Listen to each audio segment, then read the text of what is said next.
예, 방금 소개받은 저는 이진구라고 합니다. 반갑습니다. 저한테 주어진 주제가 새 문명과 가치의 근원인 기독교 이렇게 이제 되어 있습니다.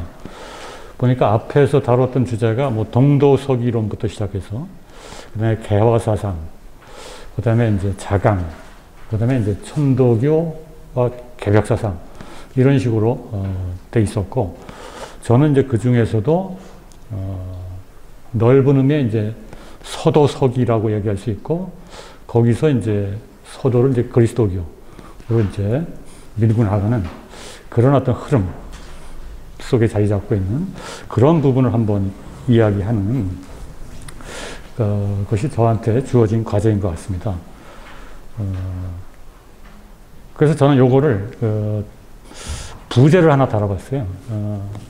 원래 주제는 새 문명과 가치의 근원인 기독교지만 그 밑에다 그 기독교는 한국에 무엇을 남겼나. 그래서 지나치게 어떤 사상이나 개념, 이런 어떤 추상적 개념을 가지고 이야기하다 보면 좀 어렵기 때문에 역사적으로 한국에서 그리스도교가 어떻게 들어와서 또 한국 사람들은 그걸 어떻게 바라봤고 또 어떻게 수용을 했고, 그래서 오늘날에 이르렀고, 그것이 결국 한국 근현대사에 미친 영향이 무엇인가를 한번 살펴본다면 전반적인 이 기획 시리즈하고 접점을 찾을 수 있지 않을까, 이런 생각 속에서 이렇게 해봤습니다. 그럼 목차라기보다는 그 내용 구성은 한 3가지 정도, 방금 전에 말씀드린 대로 기독교가 한국 사회에 어떻게 들어왔고 또 어떻게 받아들여졌고, 들어오는 기독교와 받아들이는 기독교 차이가 있을 수 있는데, 그 다음에 그것이 결과적으로는 어떤 파급 효과를 가져왔는가, 이런 식의 내용을 서로 또 연결시키면서 한번 살펴보도록 이렇게 하겠습니다. 그래서 저는 이 화면을 이 한국 종교의 현주소라고 잡아봤는데요. 원래 이 기획 시리즈는 어떻게 보면 19세기를 중심으로 해서 신구 사상이 서로 충돌하면서 또 어울린 그런 식의 어떤 과정을 좀 역동적으로 또 입체적으로 살펴보는 작업이 되겠는데, 저는 그러기 위해서는 지금 우리가 살고 있는 지금 여기에서부터 한번 출발하는 것도 하나의 방법이 되겠다. 이런 문제의식 속에서 헌법과 통계와 이 공율이라고 하는 이 3가지, 어떻게 보면 서로 관련이 없어 보일 수도 있는데 이 3가지를 함께 펼쳐봄으로써 문제의식을 다시 한번 확인해 보려고 합니다.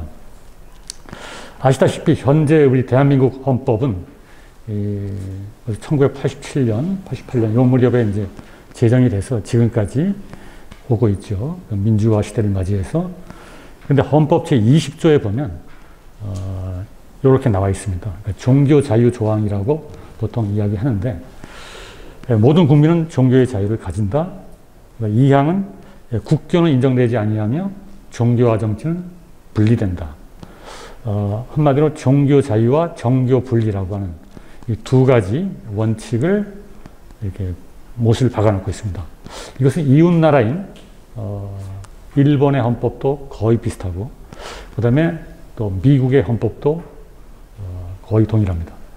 한마디로 대부분의 현대 국가들, 이른바 민주주의를 표방하는 국가들은 국민의 기본권으로서 뭐 양심의 자유라든지 뭐 언론의 자유라든지 뭐 신체의 자유, 굉장히 여러 가지가 있는데 그 중에 반드시 종교의 자유 조항이 들어가게 되어 있는데, 그래서 우리나라도 20조에 이렇게 들어가 있다.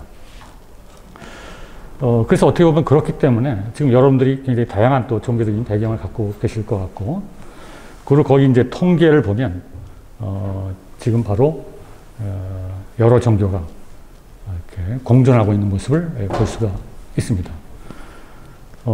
이 통계를 잠깐 보시면 우리나라에서는 이 종교 인구 통계를 작성하는 방법이 몇 가지 방법이 있습니다.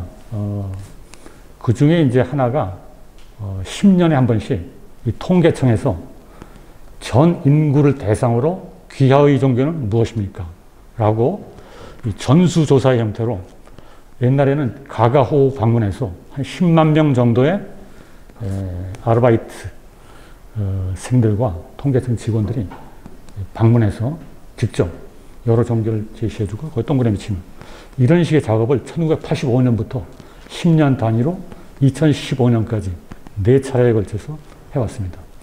근데 그게 굉장히 번거로운 거고 행정 비용도 많이 들고 하기 때문에 최근에는 인터넷을 약간 병행하는 이런 가장 고전적인 방법이 하나 있고요. 또 하나는 샘플 조사죠. 그러니까 여론조사 전문기관, 갤럽이라든지 이런 데서 거기에 이제 국가가 의뢰해서 거기는 아주 전문적으로 이 통계 작성하는 방법이 있기 때문에 뭐 지역별 안배라든지 연령별 안배라든지 이런 걸 종합적으로 고려해서 하면은 거의 뭐 비슷한 결과가 나옵니다. 여기 나와 있는 것은 갤럽은 아니고 한국 리서치라고 하는 데서 나름대로 했는데 뭐 갤럽이라든지 또는 우리 통계청에서 한 거하고 센서스 통계하고 큰 차이는 없습니다.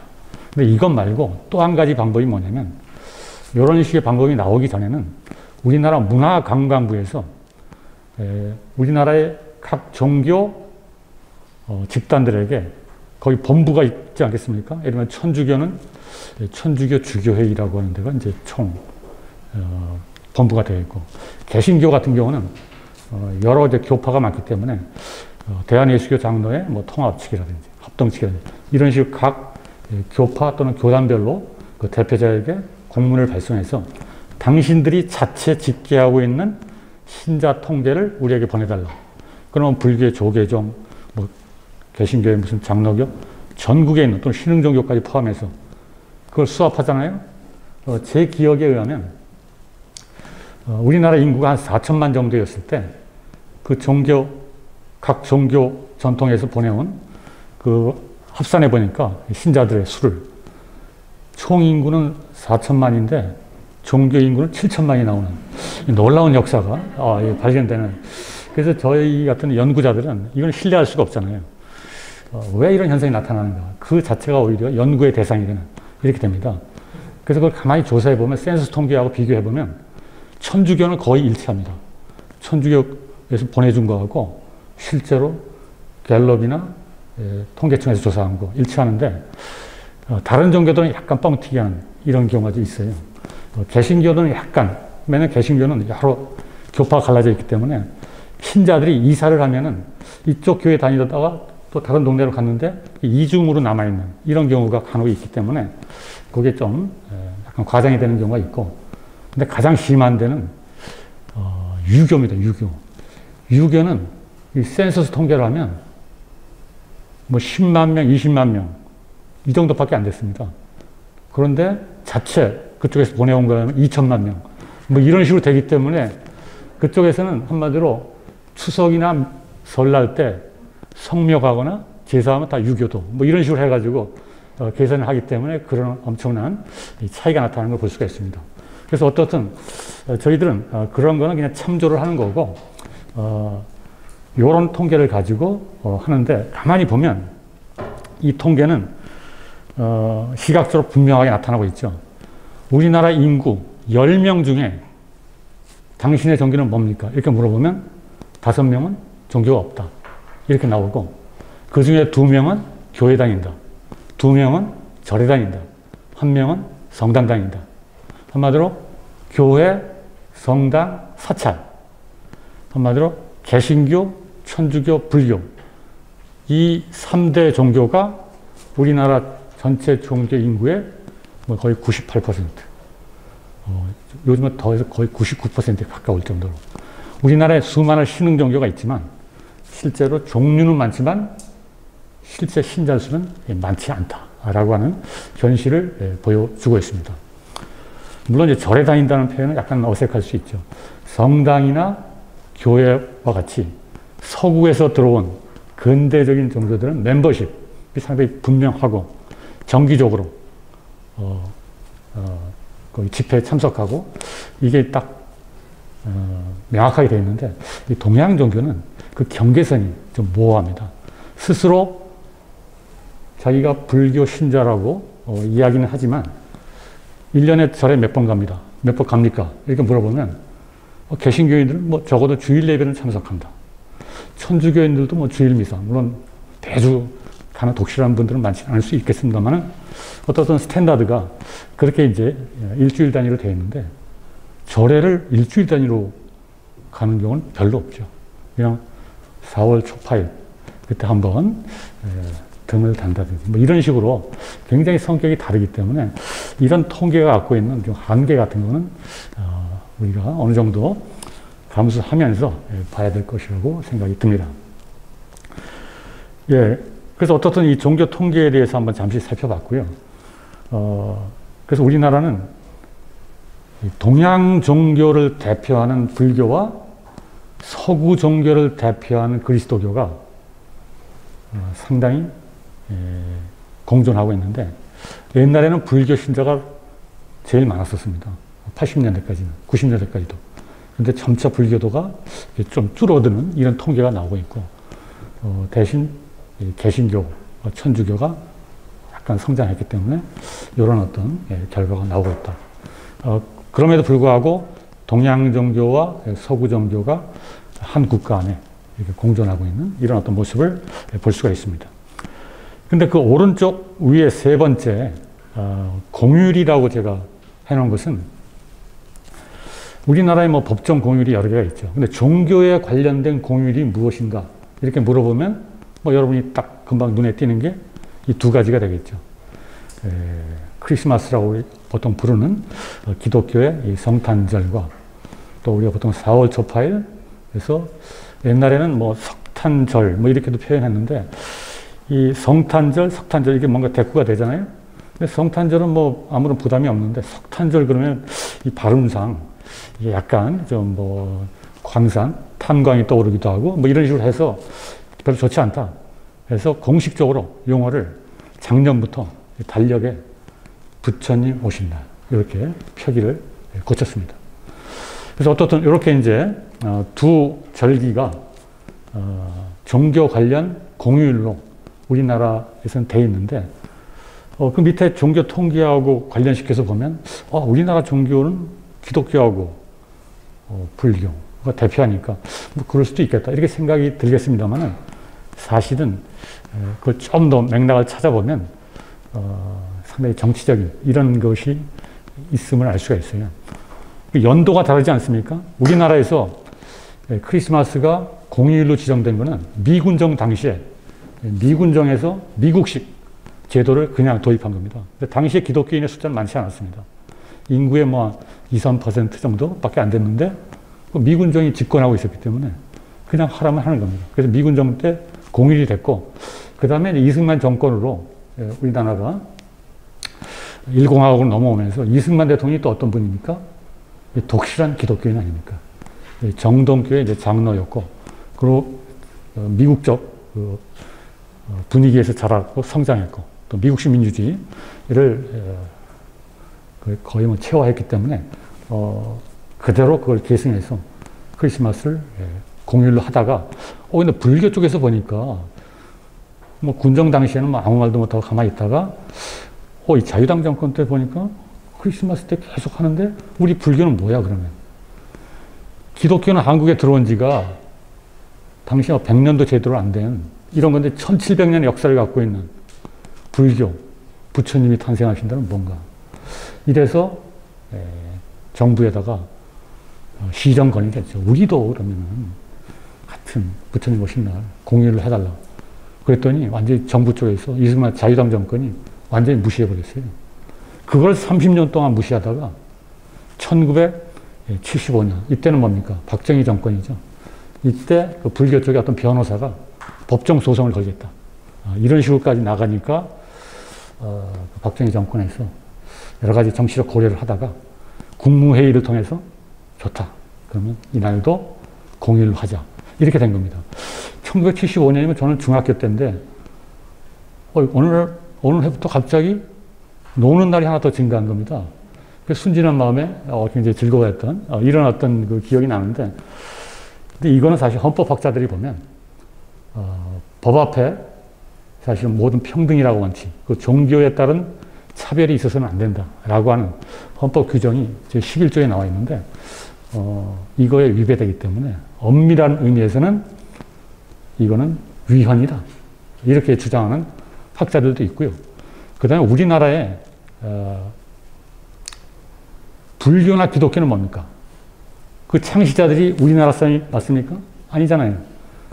인도나 저기 팔레스타인 유대인들이잖아요.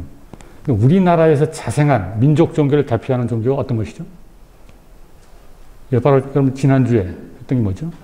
예, 천도교, 동학 아닙니까? 동학의 교조인 최수은이 탄신한 날, 이 날을 공휴일로 해야지. 우리나라 민족의 대표적인 종교, 한국 고유 종교인데 이러면서 천도교 쪽에서 강력하게 주장을 합니다. 근데 워낙 교세가 여기 천도교 이름이 안 나오지 않습니까? 이 종교 통계에 그 정도로 교세가 약하기 때문에 그게 사실은 별로 영향력을 행사하지 못하는 뭐 이런 상황이라고 말할 수 있겠습니다.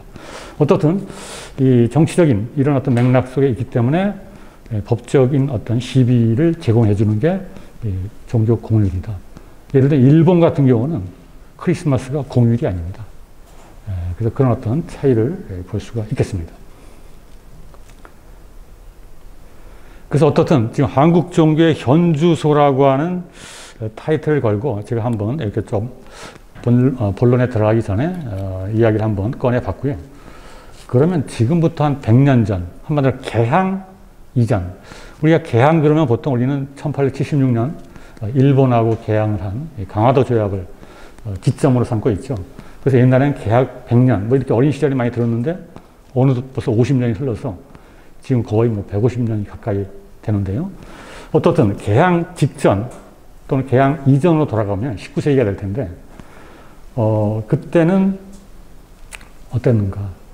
뭐 여러분이 너무나 잘 아시는 대로 이 조선조, 아직도 조선 왕조가 있었기 때문에 유교라고 하는 게 국가 유교 또는 유교 국가 체제로 자리 잡고 있었고 그 하에서 천주교가 뭐 박해받았다는 걸 여러분이 너무나 잘 알고 있죠. 그래서 여기 1801년, 39년, 66년 이 박해 이름들도 대충 여러분들 알고 계시죠? 여기에 지금 소소문 성지이기 때문에 특히 이제 천주교에 대해서는 여러분들이 많이 아실 텐데 신유 박해부터 시작해서 기해 박해, 그다음에 병인 박해 이르는 19세기 내내 이런 엄청난 탄압의 역사를 천주교가 거쳤다는 것은 우리가 교과서 수준에서도 이미 알고 있는 것이고요. 그 다음에 불교 같은 경우는 뭐 또 우리가 조선 왕조는 유교를 국시로 세웠기 때문에 불교가 탄압을 받았다. 그렇다고 해서 완전히 뭐 불교 승려들을 뭐 이렇게 처형시킨다든지 이런 건 아니었죠. 단지 공적 영역에서 물러나는. 그게 바로 이제 불교 승려의 도성 출입 금지라고 하는 거. 그러니까 조선시대 중후기 이후에는 승려가 사대문 안으로 들어올 수 없었다라고 하는 거. 이게 의미하는 바가 상당히 있는 것이죠. 그러다가 이게 풀린 게 1895년 정도에 가서 풀리게 되는 것이고, 그 다음에 동학은 아까 방금 전에 말씀드린 대로 1860년에 최재우가 창시를 했지만 결국은 4년 만에 처형당하죠. 너희는 서학의 일파다. 천주라고 하는 말을 사용하기 때문에 천주교의 일파이냐 뭐 이런 식으로 오해를 받아서 처형됐고 그 후에 또 수많은 탄압의 역사로 가는 거. 그래서 우리가 방금 전에 봤던 이 종교 통계하고 관련시켜 보면 어떻습니까? 지금은 여기 지금 천주교, 불교, 개신교 3대 종교가 딱 종교 영역을 장악하고 있는데 어떻습니까? 이 개항 전에는 천주교는 박해를 받고 있었고 불교도 스님이 도성 출입을 할 수 없었고 동학도 이렇게 불법화되어 있었는데 개신교는 이름도 안 나왔잖아요. 이 당시에는 이름도 존재하지 않았던 겁니다. 근데 개항 이후에 한 100년 흐르고 한국 최대의 종교가 된 겁니다. 엄청난 일종의 지각 변동이다. 종교계의 지각 변동이다. 이렇게 말할 수 있고, 근데 유교는 어떻습니까? 국가 유교였는데 이름도 안 나오고 있잖아요. 센서스 통계에서 스스로 유교라고 얘기하는 사람은 아까 말한 10만 명, 20만 명. 가장 최근 통계는 한 7만 명 정도가 나오고 있습니다. 물론 유교가 갖고 있는 특수성, 스스로가 유교적 세계관을 어느 정도 받아들이면서도 나는 유교를 종교가 아니라고 생각해. 뭐 이런 분들도 있기 때문에 통계에 잡히지 않는 바도 있습니다만 어떻든 이 개항 이전과 비교를 하면 엄청난 종교계 지각 변동이 일어난 것이다. 이렇게 우리가 볼 수가 있겠고요. 그래서 그 밑에 제가 중국과 일본 난징 조약하고 일미 수호 통상 조약을 써놓은 거는 이게 바로 개항을 한 것이죠. 중국은 아편전쟁, 1차 아편전쟁 이후에 난징 조약을 통해서 개항을 했고, 그 다음에 일본 같은 경우는 미국의 그 페리 제독이 와서 대포 한 대 쏘니까 일본 쪽에서 결국은 문을 열 수밖에 없었던 이런 어떤 결국은 중국과 일본이 바로 개항을 했기 때문에 우리도 결국은 할 수밖에 없었는데 다만 시간적으로 좀 더 늦어진 이런 것이었다. 이렇게 말할 수 있겠고요. 그 다음에 그 개항 직후의 상황을 한번 보죠. 어떻든 일본하고 76년에 문을 열었는데, 이제 앞으로 남아있는 것은 서양 국가들과의 이제 조약을 체결하는, 그걸 어떻게 할 것인가 고민하고 있는 와중에 여러분이 너무나 잘 알고 있는 중국 출신인데 일본에 거주하고 있는 외교관이었죠. 황준원이라는 사람이 쓴 조선 책략이라고 하는 게 바로 1880년 요 무렵이니까 강화도 조약 얼마 후죠. 나와서 그게 이제 결국은 김홍집을 통해서 고종 황제한테 가고 고종 황제도 읽어봤는데 그리고 이걸 놓고 이제 판단을 하게 되는 건데 일단 많은 논란이 일어났죠. 근데 거기에 쓰여 있는 게 바로 지금 우리의 강의하고 관련시켜서 보면 중요한 대목이 미국은 조선에 대한 영토적 야심이 없는 신사의 나라다. 다른 러시아라든지 이런 데는 아주 정말 제국주의적 야욕에 불타고 있는데 미국은 그런 나라가 아니다. 상당히 우호적으로 썼고요.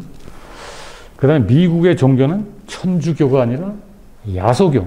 이때 야소교란 말은 예수교를 한자로 야소로 표현했기 때문에 이렇게 된 것이죠. 그래서 이 프로테스탄트 개신교는 동아시아에 들어올 때부터 이미 천주교가 기반을 닦아냈기 때문에 천주교와 차별화를 하기 위해서 용어 자체도 항상 이렇게 다른 표현을 써왔던 것입니다. 그래서 이 조선 정부가 두려워하는 게 천주교를 두려워하는데 천주교는 프랑스의 종교다. 미국의 종교는 프로테스탄트, 개신교다. 하면서 그 차이를 구별을 해주고 있고 이것은 마치 유학에서 주작과 양력의 차이와 같은 이런 차이다. 하면서 개신교는 정치에 개입하지 않는, 천주교는 황사형 백서부터 시작해서 병인 박해 이런 식으로 이렇게 많은 이 정치적인 혼란을 거기에 개입을 했는데 그렇지 않다. 뭐 이런 식의 이제 친미적이고 개신교적인 이런 어떤 맥락에서 글을 썼고 이것이 사실 상당한 영향력을 미쳐서 결국 조선 왕조가 미국과 최초로 서양 국가 중에 조약을 체결하는 이게 바로 조미 조약이 되는 것이고요. 그러면 당시에 미국은 어떤 상황에 처해 있었는가? 라고 한번 보면, 왜냐하면 지금 미국이 뜨고 있으니까. 또 미국은 개신교의 나라 이렇게 나오고 있기 때문에 잠시 개항 이전 19세기 미국은 어떤 나라였을까? 뭐 미국에 대해서 뭐 여러분 미국에 갔다 오신 분도 있을 것이고 또 많이 또 우리가 친숙하게 알고 있는데 그럼 제가 맨 밑에 이 청교도 신화다, 그다음 와스프다 뭐 이런 용어들을 써놨는데요. 아시다시피 미국이라고 하는 국가는 유럽에서 종교 개혁이 일어나고 종교 전쟁이 일어났을 때 종교 탄압을 피해서 이른바 종교의 자유를 찾아서 메이플라워를 타고 신대륙에 도착한 이른바 종교 피난민들에 의해서 건국된, 그리고 그때 종교 피난민들의 핵심이 또 청교도 뭐 이런 식으로 되면서 더 이상 유럽 대륙과 같은 타락한 종교의 세계가 아니라 순수한 새로운 이스라엘, 새로운 시온을 꿈꾸면서 새롭게 시작하는 그래서 상당히 선민의식까지 갖고 있으면서 이렇게 시작된 나라가 이제 미국이고 상당히 이게 과장이 됐기 때문에 우리가 그것을 청교도 신화라고 얘기를 합니다만은 또 어느 정도 역사적인 걸 부인할 수는 없습니다. 그러고 나서 여러분이 잘 알고 있는 미국의 사회를 이끌어 나가는 이른바 상류 지배 계층은 화이트, 뭐 백인인 거 뭐 우리가 너무나 잘 알고 있죠. 그러니까 인디언이라든지 뭐 흑인이라든지 동양인종은 거기에 들어갈 수 없었고, 그 다음에 같은 백인이지만 앵글로색슨이 주도해왔다. 이때 앵글로색슨과 대비되는 화이트는 또 뭐가 있겠어요? 저 유럽에서 뒤늦게 온 게르만 또는 슬라브, 라틴족 또는 아일랜드 계통 등등등 이런 쪽은 앵글로색슨 밑에서 사실은 이등신 비슷하게 사실은 오랫동안 이렇게 이제 역사를 가게 되는 것이죠. 그 다음에 종교적으로는 미국은 기독교지만 그 중에서도 카톨릭이 아니라 프로테스탄트가 득세하게 되는. 그래서 미국에 지금 가보면은 사립학교 중에 종교계 학교가 많은데 카톨릭 계통의 사립학교가 많아요. 왜 그런가를 조사해보면 역사적 이유가 있다는 얘기입니다. 미국이 법적으로 헌법에서는 종교와 정치를 분리하면서 국교를 제정하지 않았는데 실질적으로는 보면 프로테스탄트가 거의 공공종교 비슷하게 사회문화적 차원에서 개신교가 그 분위기를 이끌어 나가는 겁니다. 그래서 공립학교인데 공립학교에 가서 교사들이 가르치는 걸 보면 거의 개신교적인 입장에서 모든 걸 설명하는 거예요. 그래서 카톨릭 계통의 집안 아이들이 학교 가서 배워서 집에 와서 얘기해 보면 그 부모들이 카톨릭 신앙을 갖고 있는 부모들이 보면 야 큰일 났네. 완전히 개신교로 가르치니까 공립학교인데 안 되겠다 해서 별도의 사립학교를 카톨릭 학교를 세우기 시작한 겁니다. 엄청나게. 그래서 이제 많이 늘어난 이런 모습도 갖고 있는 게 바로 이런 와스프가 지배하는 맥락 속에서 나타나는 현상이다. 이렇게 말할 수 있겠고요. 이 19세기 이제 미국을 다시 돌아가서 보면 크게는 이 자본주의라고 하는 거하고 종교라고 하는 이 두 가지가 어떻게 또 만나게 되는가 이 부분을 거기에 써놓은 겁니다. 뭐 아시다시피 19세기 정도 되면 미국은 이미 서부 개척이 완료가 되고 대륙 횡단철도가 건설이 되고 그 다음에 남북전쟁을 거치고 나서 본격적인 산업화, 도시화가 진행이 되면서 산업자본주의가 꽃을 피우게 되고 이것이 이제 결국은 새로운 시장을 찾아서 서부 다음에는 뭐가 나오겠어요? 로키 산맥을 넘으면 태평양에서 제일 가까운 데는 바로 우리가 살고 있는 동아시아. 그래서 먼저 일본, 중국, 그 다음에 그냥 한반도까지 들어오게 되는 이런 어떤 그 과정을 우리가 미국이 제국주의로 나아갈 수밖에 없는 이런 어떤 그 맥락을 볼 수가 있고요. 그 다음에 종교적으로는 아까 청교도 이런 얘기를 했습니다만은 19세기 정도 오게 되면 이 부흥운동 또는 대각성운동이라고 그러는데 이런 운동이 막 활성화되고 그와 맞물려서 해외 선교 붐이 또 본격적으로 일어납니다. 특히 청년 대학생층을 중심으로 해외 선교가 아주 가속화되는데 그때 그 등장하는 것이 바로 학생 자원 운동이라고 해서 요거는 해외 선교를 위한 학생들의 자발적인 합류 또는 캠페인 이런 식으로 해서 19세기 말에 이게 아주 본격적으로 나타나고 더구나 이거를 더 가속화시키는 데 기여했던 것은 이 세대 안에 전 세계를 복음화시킨다. 이 복음화시킨다는 것은 뭐예요? 기독교화시킨다는 건데 이때가 19세기 말이기 때문에 세기말적인 이런 분위기가 있었습니다. 그래서 이 세기가 가기 전에 그래서 거기는 특히 신학적으로 뭐 전천년설이라고 하는 게 있어서 예수 그리스도의 재림으로 세상이 끝나게 되는데 그때가 다가오고 있다. 그래서 세상의 종말이 오기 전에 이번 세기가 가기 전에 한 명의 영혼이라도 더 구원해야겠다라고 하는 어떤 사명의식에 불타면서 등장한 게 바로 이 학생자원 운동이다. 실제로 우리나라에 들어오게 되는 선교사들, 좀 뒤에 이야기하겠습니다만, 아펜젤러 언더우드, 뭐 이런, 선교사들이 다 이 학생 자원 운동의 맥락 속에서 우리나라에 들어오게 됩니다.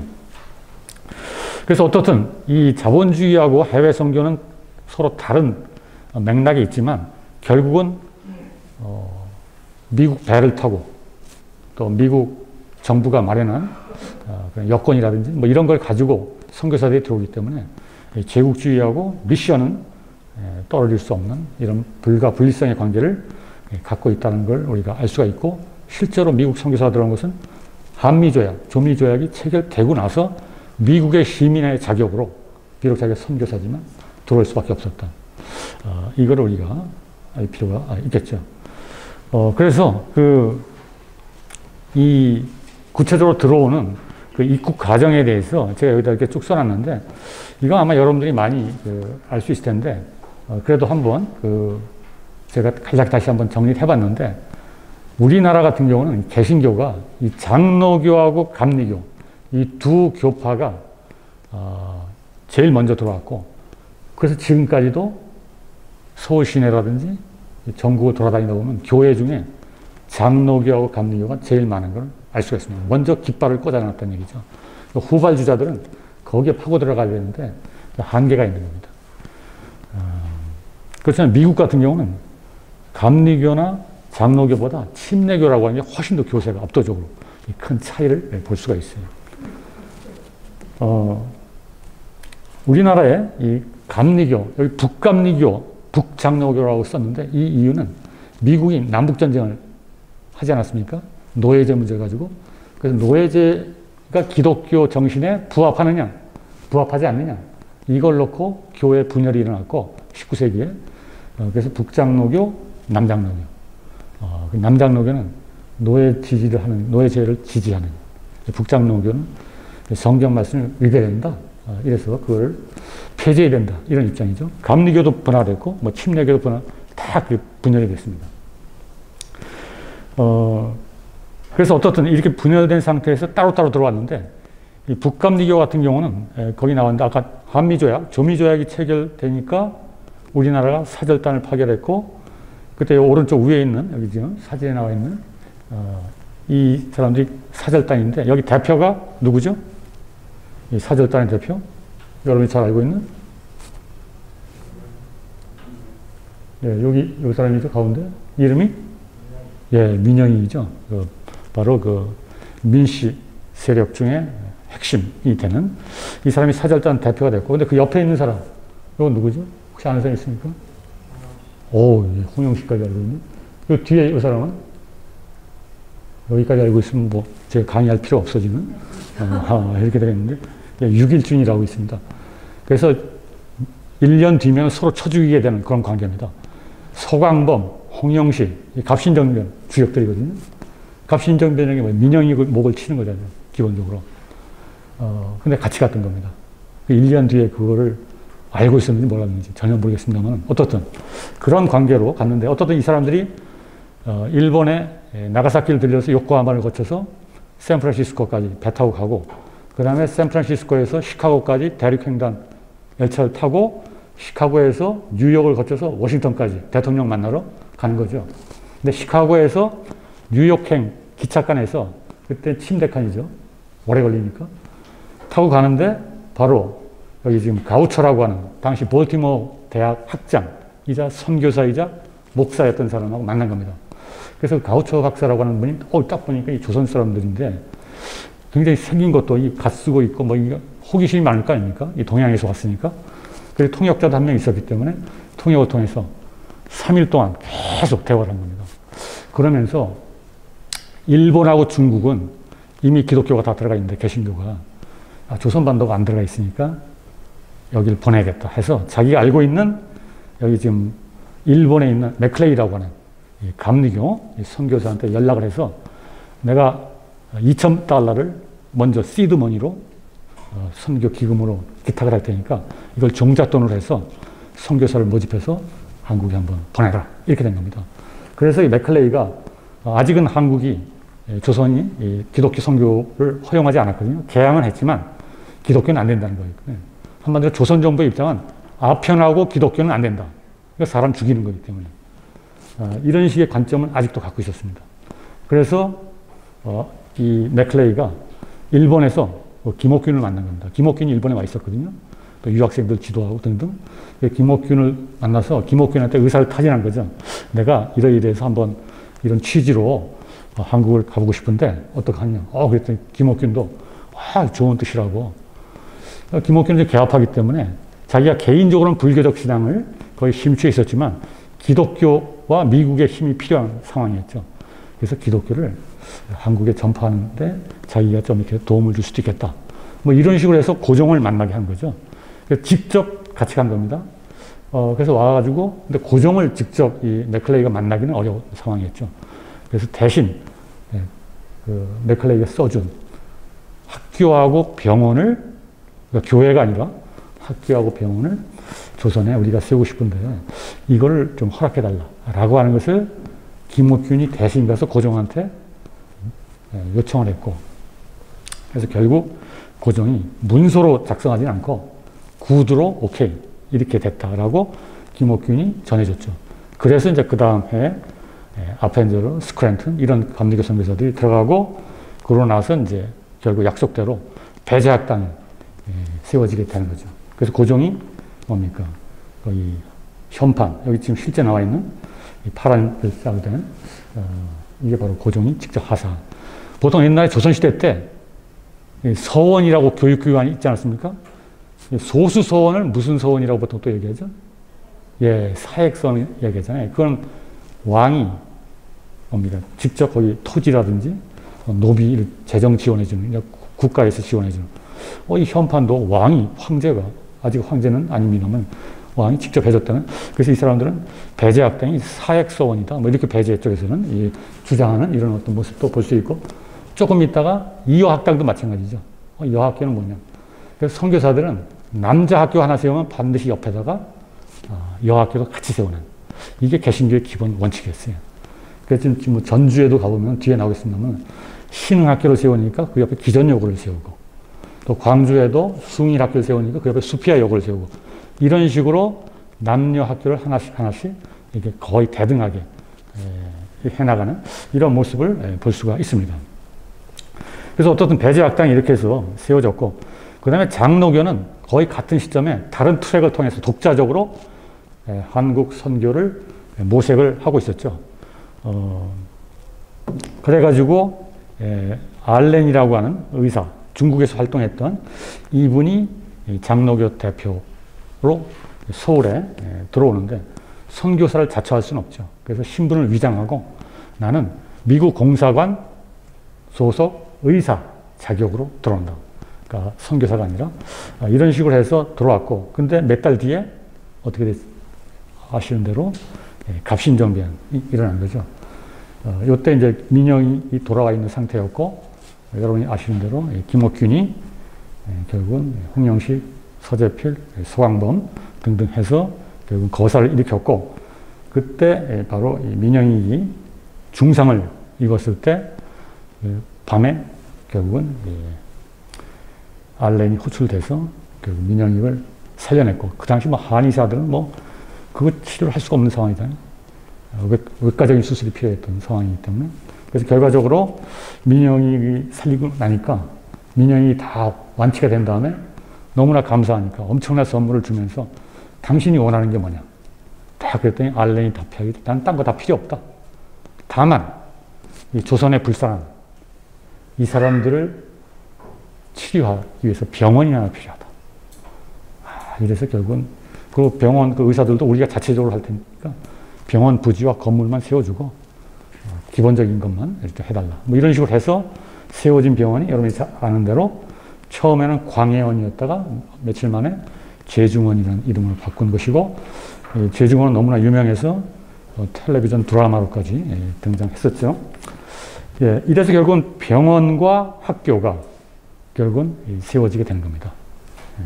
이게 바로 개신교가 한국에 들어오는 과정.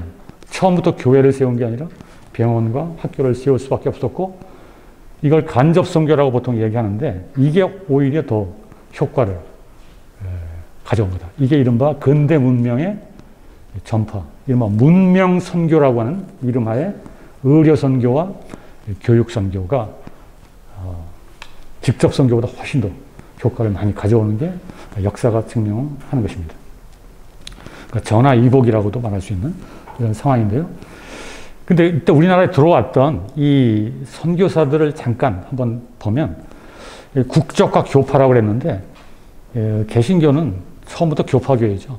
종교개혁 당시부터 동시다발적으로 여러 교파가 탄생했잖아요. 개신교가 처음부터 이렇게 다양한 교파가 나올 수밖에 없는 것은 성경 해석의 권한을 개인에게 맡겨버렸기 때문에. 근데 같은 바이블이지만 해석은 다 다를 수가 있잖아요. 그래서 루터교식으로 하면 루터교가 탄생하고, 칼뱅식으로 하면 장로교가 탄생하고, 그 다음에 헨리 8세식으로 하면 성공회가 되어버리는, 이런 식으로 해서 처음부터 여러 교파가 탄생할 수밖에 없었습니다. 또 나라별로도 좀 차이가 좀 있죠. 그래서 우리나라에 들어왔던 이 개신교 선교사들은 미국 선교사가 압도적으로 많고, 다음이 이제 영국, 캐나다, 호주인데, 이 네 나라의 공통점이 뭐죠? 미국, 영국, 캐나다, 호주. 예, 그게 바로 아까 말한 앵글로 섹슨과 관련이 되고, 미국을 제외하고는 영국 연방, 영연방에 또 속하기도 했던 이런 국가들이죠.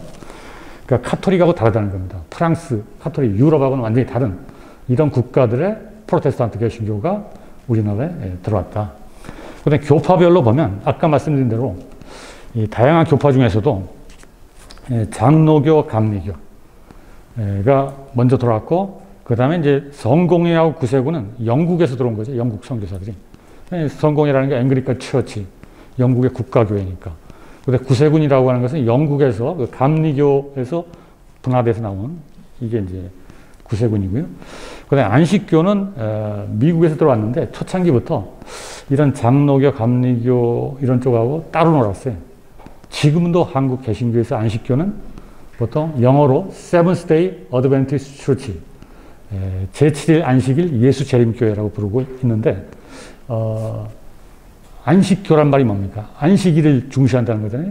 근데 안식일이 일요일이 아니라 토요일을 지키기 때문에 주류교회하고 다르고, 또 여러 가지 또 교리적으로 차이가 있어서 초창기부터 서로 주류 쪽에서는 좀 이단성이 있다, 이렇게 이제 하면서 했습니다만, 꾸준하게 아주 지속적으로 계속 선교 활동을 해서 지금까지 이어지고 있는 교파입니다.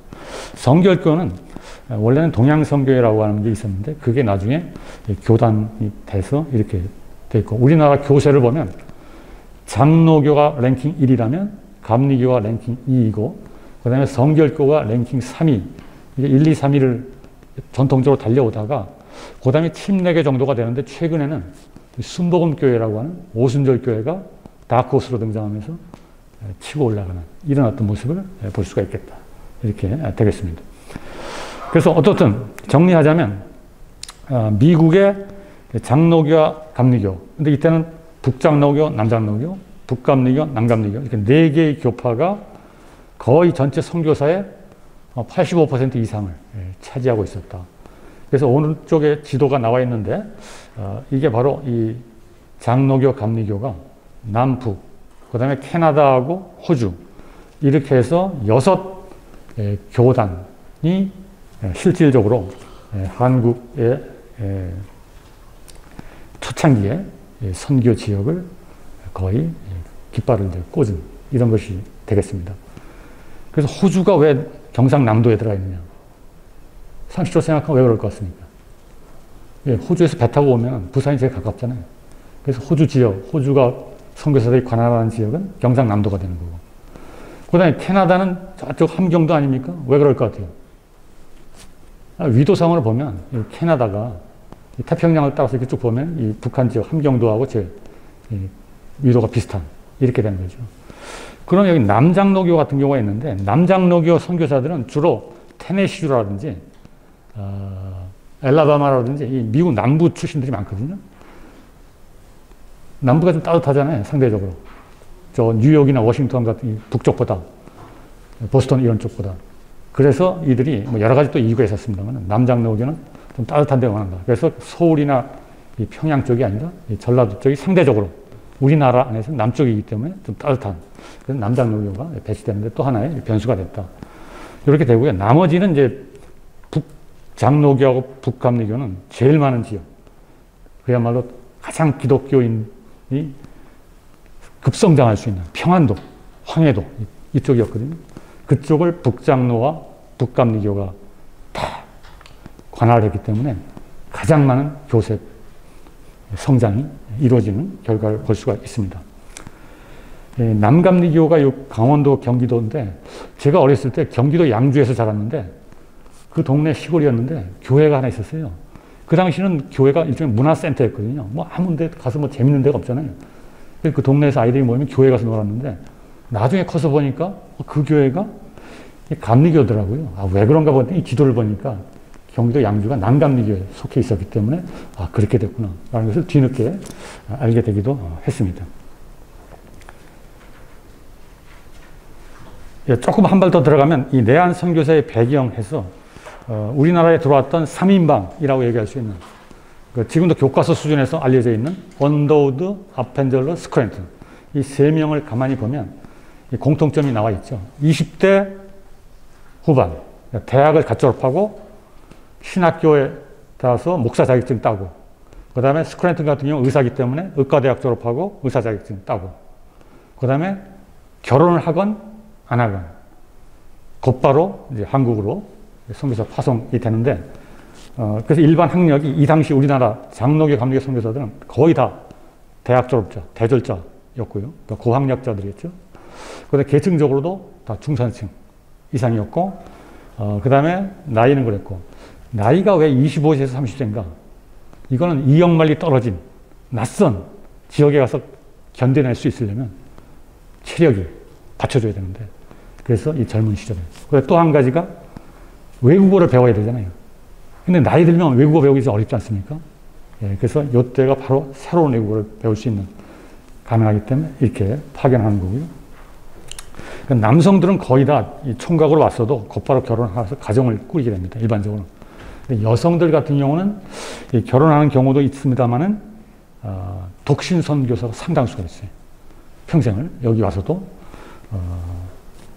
결혼하게 되면 이제 선교사 부인이 돼서 그 월급이 그 미국 선교본부에서 남편을 기준으로 주거든요. 그 다음에 가족수당 형태로 부인 뭐 $200, 또 자식 한 명 있으면 $100 추가. 뭐 이런 식으로 연봉 계약을 해서 선교사들이 이루어집니다. 그래서 이 부인들은 주로 서포트를 이렇게 많이 하게, 또 아이들 좀 가르치는 뭐 이런 정도의 일을 하게 됩니다. 지금도 우리나라 대학 중에 연세대학교에 가면 언더우드 국제학부, 그 다음에 이대에 가면 스크랜튼 국제학부 이런 게 있는데 근데 이때 스크랜튼 국제학부는 이 스크랜튼이 아니죠. 이 스크랜튼은 어머니가 있죠. 그 아들하고 같이 왔는데 그 어머니가 이 화학당을 사실 만들었죠. 그래서 이대에서 지금 그 기념해서 스크랜튼 국제학부 이렇게 만들고 있습니다. 그럼 아펜젤러는 뭔가? 아펜젤러는 배제학당을 만들었는데 우리나라의 대학교 중에 배제대학교라고 혹시 들어보셨나요? 근데 실질적으로 이거하고 직접 관련이 없어요. 후대에 그냥 이렇게 만드는 이름을 그런 것이다. 이렇게 말할 수 있겠습니다.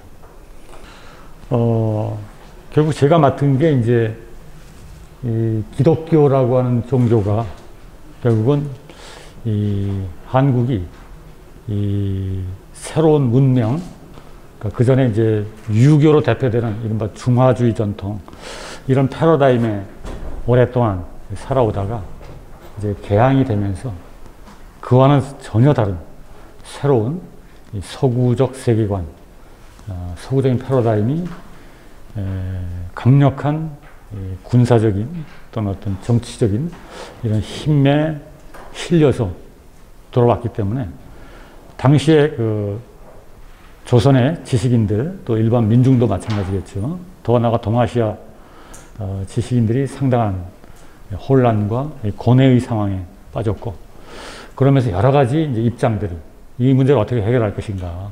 그래서 여러분이 잘 아시는 대로 동도서기부터 시작해서 뭐 개화, 척사, 위정, 뭐 나중에 동학과 같은 이 새로운 민족 종교의 출현. 근데 그 와중에 그 전부터 천주교라고 하는 게 또 있었고. 근데 또 개신교가 개항이 되면서 또 미국, 영국, 캐나다, 호주 뭐 등등 해서 새롭게도 들어오고.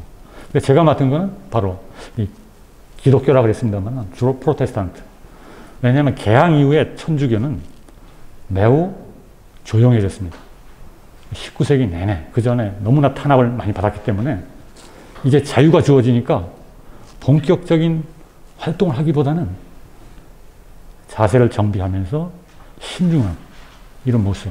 그래서 3.1운동에도 참여 안 하고 어떤 사회운동 이런 데 본격적인 걸 안 하는 겁니다. 그러면서 저 앵글로색슨 선교사들이 왕성하게 활동하는 걸 바라보면서 너무나 활기찬 모습을 보면서 한편에서는 좀 기분이 좀 묘한 이런 어떤 상황에 처하기도 하고 일종의 경쟁 관계이기도 했는데 천주교와 개신교는 같은 그리스도를 고백하고 있는데 이게 같은 선교지에 와서 이게 좀 모호한 거거든요. 그 관계 정립은 어떻게 해야 되는지. 그래서 천주교와 개신교의 그 미묘한 관계가 사실은 벌써 100년, 150년 역사를 갖고 있는데 지금까지도 그런 부분이 남아있는 거죠. 근데 어떻든 저는 이 천주교 부분은 서학이라든지 이쪽에서 앞에서 많이 다뤘고 또 개항 이후 실질적으로 그리스도교를 결국 이제 좀 주도해 나갔다 그럴까? 사회의 관계 속에서 좀 더 이렇게 사회적인 영향력이랄까 뭐 등등 측면에서 좀 더 부각된 게 프로테스탄트이기 때문에 그런 측면에서 프로테스탄트 중심으로 지금 그리스도교를 이야기하고 있다. 이걸 여러분들이 이해해 주시면 될 것 같습니다. 그래서 어떻든 근데 그런 프로테스탄트 중에서도 좀 미국 프로테스탄트, 미국 개신교가 우리나라와는 인연이 깊어서 벌써 개항 당시부터 최초로 조약을 맺었고 지금까지도 아주 뿌리 깊은 이런 관계를 맺고 있죠. 거기에는 이제 해방 후에 왜냐 우리가 일제 식민지에서 해방되는데 미군이 점령군으로 와서 우리가 해방군이 됐잖아요. 그 다음에 좀 이따 터진 6.25 때 혈맹 또 6.25로 완전히 전국도가 초토화됐을 때 원조 막 구호의 천사로 또 들어왔어요. 그러니까 한국인들이 미국에 대해서 갖고 있는 이미지, 의식은 이게 하루아침에 된 게 아니라는 거예요. 뿌리를 거슬러 올라가면 아까 황준원의 조선 책략부터 미국에 대한 이미지가 그렇게 우호적으로 형성이 됐고 지금까지도 상당한 정도로 물론 그 사이에 이제 반미 운동도 나오고 이렇게 하겠습니다만 그러한 한미 관계 속에 프로테스탄트 개신교가 존재한다. 이렇게 봐야 되는 겁니다. 네, 그래서 어떻든 조금 아까 이제 선교사들의 그 배경이랄까 이런 부분을 얘기했는데 이들이 들어와서 이제 선교사이기 때문에 선교 활동을 하는 게 목적이니까 이들도 전략을 구사하게 됩니다. 근데 여기 보면 트라이앵글 메소드라고 해서 삼각 선교라고 하는 이런 용어가 사용되고 있는데 교회, 학교, 병원을 동시에 세워서 한 지역에 이렇게 해나가는 겁니다. 그래서 그걸 복음선교, 교육선교, 의료선교라고 다 선교자를 붙이고 있죠. 그걸 좀 더 구체적으로 보면 그 밑에 선교기지 또는 선교단지라고 하는 게 나와 있는데 선교사들이 들어오면은 그냥 막 무조건 시골로 가는 게 아니라 거점 도시를 마련하고 거기에 자신들이 기지, 전진기지죠. 그걸 마련해 놓고 그걸 원래는 스테이션이라고 보통 얘기하는데 그 다음에 조금 더 한 10만 평, 5만 평에서 10만 평 정도의 부지를 마련해서 거기다가 일단 자신들이 거주할 선교사 사택을 마련하고 그 주변에 교회, 학교, 병원 이렇게 세우는 겁니다. 그게 바로 미션 컴파운드라고 하는 말이 되는데 서울 같은 경우는 바로 어디죠? 이 미션 컴파운드가 있었던 데가 예, 그래서 가까운 정동이 원래는 감리교하고 장로교가 함께 들어왔기 때문에 그 좁은 지역에 서로 선교 군에 내지는 선교 단지를 조성하다가 이게 너무 중복이 되니까 안 되겠다. 그래서 몇 년 뒤에 장로교가 떠나요. 그쪽을 정리하고 어디로 가죠? 장로교 혹시 아시는 분 있습니까? 어디요? 여기 잘 안 되는데. 식물원? 아, 신문로? 아, 거기는 세문안교회인데 그것보다는 종로 5가로 갑니다. 종로 5가. 연동교회라고 있는데 지금도 가면 기독교 회관이 있고 막 이러잖아요. 그쪽에 종로 5가 쪽에. 그게 장로교가 그쪽에 거점을 옮기게 되는 겁니다. 감리교는 계속 남아있고 그 다음에 남감리교라고 있어요. 후발주자로 한 10년 뒤에 들어왔는데 남감리교는 서울에 세운 미션스쿨이 혹시 아시는 분 있습니까? 예, 배화여고라고 있죠. 배화. 지금 배화 여자 전문학교인가 뭐 배화 여자 대학도 있는데 그 사직동 쪽에 예, 그쪽이 스테이션이 되는 겁니다. 늦게 돌아가지고. 근데 남감리교는 아까 지도에 나왔습니다만 주로 경기도, 강원도 때문에 주로 센터가 서울도 되지만 개성, 송도라고 그러죠. 개성, 그다음에 원산, 그다음에 철원 이쪽 중부 지역을 주로 담당을 하고 있었습니다. 그다음에 남장로교는 아까 말씀드린 대로 호남 지역이죠. 그래서 광주, 목포, 순천 이 전남 세 군데하고 그다음에 전라북도의 군산과 전주 이 5개 도시에 미션 스쿨을 2개씩 남녀 학교씩 세우고 그다음에 기독병원, 예수병원 뭐 이런 식으로 해서 병원 세우고 이렇게 해서 한마디로 삼각선교라고 하는 것을 해나간 것이다. 그래서 여기 지금 제가 밑에 해놓은 게 바로 그런 겁니다. 왜 정동교 옆에 배재학당이 지금까지 있고 이화여고가 지금까지 있는가 이렇게 말할 수 있고 근데 병원은 12병원이었는데 여기 나중에 옮기게 됩니다. 광주는 혹시 여기 광주에 혹시 사시는 분이 있을지 모를 텐데 거기 양림동이라고 있어요. 호남신학대학 근처. 거기가 바로 이제 숭일학교 수피아. 기독병원이 지금도 있습니다. 전주가 서문교회, 신흥, 기전여고, 예수병원. 이런 식으로 스테이션 내지는 컴파운드 별로 선교 전략이 이루어졌다. 근데 4인 1팀 했을 때 여선교사들은 아까 말씀드린 대로 주로 이제 미혼으로 오거나 선교사 부인들이 주로 이제 아동들을 주로 담당을 하는 이런 식으로 되어 있습니다.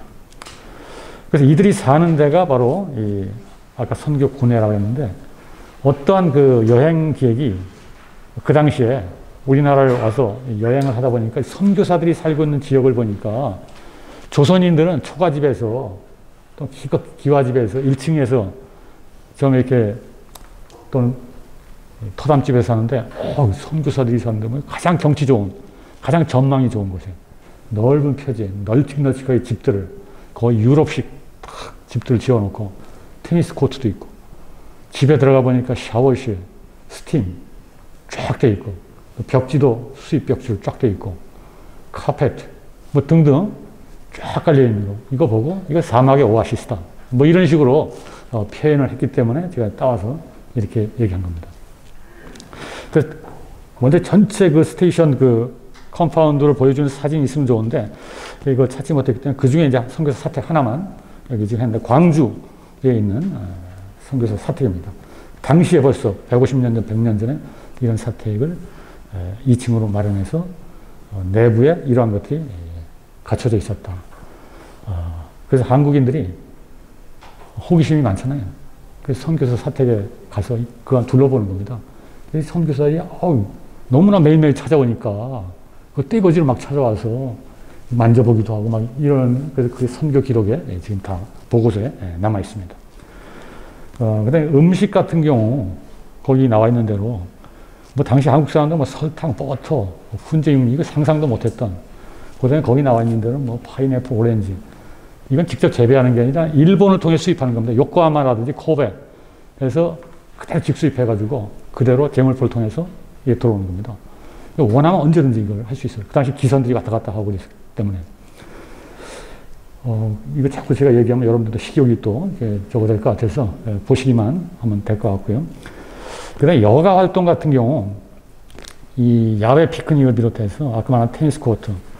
그래서 선교사들이 선교하러 와서 선교 활동을 안 하고 테니스만 너무 많이 친다. 뭐 이런 식의 어떤 비판적인 목소리가 보고서에 남아있을 정도로 아주 열심히 테니스 쳤던 것 같아요. 그 다음에 또 사냥을 또 그렇게 즐겨 했던 것 같고, 선교사들이 당시에. 근데 이 사람들이 권총을 갖고 다니죠. 왜냐? 미국 사람들은 지금도 권총, 정말 총기 사고 많이 나잖아요? 그게 미국 역사가 갖고 있는 산물이죠. 그 당시 서부 개척이라든지 자신들이 외딴 집에서 살기 때문에 자기는 자기 스스로 보호해야 된다. 이거는 단순한 어떤 경제적인 문제가 아니라 미국 역사가 갖고 있는 이런 거기 때문에 우리가 쉽게 이해할 수 없는 부분인데, 근데 우리나라에 온 선교사들도 이거 외지에 왔는데 그냥 어디 길 가다가 이거 갑자기 어떻게 될지 모르잖아요. 그래서 권총을 항상 그러다가 실수를 많이 합니다. 오발탄을 쏴가지고 한국인이 죽기도 하고 뭐 이런 경우들이 간혹 발생했습니다. 근데 왜 이 사람들이 이렇게 그러면은 사막의 오아시스처럼 이렇게 어떻게 보면 상당히 선교사들은 좀 예수의 제자로서 검소하게 이렇게 살아가야 될 텐데 어떻게 보면 상당히 사치스럽고 호사한 이런 것으로 보일 수 있는데 오해받을 수 있는데 왜 이렇게 했을까? 여기에는 몇 가지 이유가 있는데 그 중에 하나가 우리가 한국인을 위해서 한국인의 영혼을 구원하기 위해서 왔지만 그 문제하고 한국인들하고 함께 사는 건 다른 거다. 한국인들하고 함께 살았을 때 문제가 있어요. 실제 그 비극적 사건이 하나 있습니다. 제가 밑에 하나 써놨는데 어느 선교사의 비극적 죽음이 초래한 교훈. 맥켄지라는 선교사가 초기에 왔는데 캐나다 출신인데 그 황해도 쪽에 어떤 거기에 자기는 상당히 의욕적으로 내가 한국에 왔으니까 정말 한국 사람 식으로 살면서 이들과 신앙을 논하고 같이 그래서 한국 음식 먹고 또 한국 집 마련하고 완전히 그런 식으로 한국식으로 일하고 근데 이게 자기가 오랫동안 서양식으로 살아왔는데 뜻은 좋았지만 한 3년 정도 그렇게 하니까 몸에 문제가 생겼어요. 나중에는 뙤약볕에 지나치게 많이 나가서 일을 했기 때문에 정신착란 상태가 왔어요. 그래서 권총으로 자기 머리를 쐈어요. 자살을 합니다. 이게 선교사 사회에서는 큰 충격적인 사건이었죠. 이 사람이 정말 한국식으로 살면서 한국인들하고 가까이 이렇게 하면서 그건 좋은데 그렇게 했다가는 이런 사태가 발생할 수 있다. 그래서 그다음부터 선교사들은 거리 두기를 하는 겁니다. 필요할 때는 가서 상담도 하고 같이 예배도 하지만 사는 곳은 딱 오아시스로 만들어 놓고 음식, 아마 의식주는 서구식으로 자신들이 익숙했던 중산층의 라이프 스타일을 한국에 와서도 그대로 구사하는 이런 이유가 그게 바로 건강과 안전의 유지라고 하는 차원이고요. 또 한 가지는 이 문명 세계를 보여주는 겁니다. 그러니까 이건 상당히 좀 의도적인 측면도 있어요. 무의식적 차원도 있겠습니다만 당신들이 이렇게 가난하게 살고 이렇게 비위생적이 살고 이렇게 낙후한 삶을 사는 것은 우리 서구 문명, 정말 기독교 그 뿌리가 되는 이 기독교 신앙을 받아들이게 되면 당신들도 우리와 같이 이런 오아시스와 같은 이런 삶을 살 수가 있어 라고 하는 보이지 않는 그런 어떤 차원에서의 의도적인 제스처일 수 있었겠다. 이렇게 우리가 볼 수가 있겠습니다. 그런데 선교사 중에 예외적인 사람이 하나 있었어요. 그래서 제가 여기 한번 잠깐 소개를 드리는데 아까 그 맥켄지라는 선교사가 한국인들에게 너무 가까이 갔다가 그렇게 비극적인 치유를 마쳤는데 여기 피터스라고 하는 선교사는 남감리교 선교사였는데 후발주자입니다. 그러니까 1920년대 후반에 도착했으니까 벌써 한 세대가 가고 일제시대 벌써 중후반에 늦게 그러니까 2세대 선교사로 들어온 분이죠. 근데 이분은 아까 맥켄지가 했던 그런 식의 작업을 한 겁니다. 한국식으로 하겠다는 거예요. 그래서 첫 번째로 한 게 뭐냐? 한국 여자하고 결혼한 겁니다. 일제시대, 그러니까 해방 이전까지 우리나라의 선교사가 1,500명 정도가 들어왔었거든요. 그 중에 단 한 명도 한국인하고 결혼한 사람이 없었어요. 선교사 사이에 불문율이었습니다. 한국인하고 결혼하지 않는 게. 누가 하려고 그러면 보이지 않게 그건 안 된다. 이렇게 한 겁니다. 법으로 딱 규정해 놓은 건 아닌데 그래서 이 사람이 한국 여자하고 결혼했는데 이 여자가 누구냐? 당시 이화여전, 그러니까 이화학당이 발전해서 이화여자 전문학교가 됐죠. 당시는 대학이 아니라 이제 전문학교니까 세브란스 연희 전문의 대로 거기 영문과를 다녔다. 나이는 한 10살 정도 차이 나는데 이 남자 선교사가 뭐 편지도 쓰고 뭐 이렇게 구애를 하면서 결국은 오케이 해서 결혼식을 했는데 그때 동아일보하고 조선일보에서 기사가 났어요. 이건 뭐 최초의 국제결혼 아닙니까? 일종의. 지금도 국제결혼 그러면 상당히 좀 많이 됐습니다. 이 당시 국제결혼을 상상할 수도 없는 건데 더구나 선교사가 이렇게 한다고 해서 신문에 나서 근데 거기 기사를 읽어보면 선교사들이 반대했다는 거예요. 너 그렇게 하면 안 돼. 큰일 나. 그러니까 암묵적으로 그냥 압력을 넣어가지고 결혼을 반대하는 이런 게 있었는데 결국은 결혼을 밀고 나갑니다. 결혼한 겁니다. 그래서 옆에 사진이 나와 있는 이 장면이고요. 근데 이 사람이 여기 생애를 보세요. 빅터 웰링턴 피터스인데 몇 년도에서 몇 년도까지 살았죠?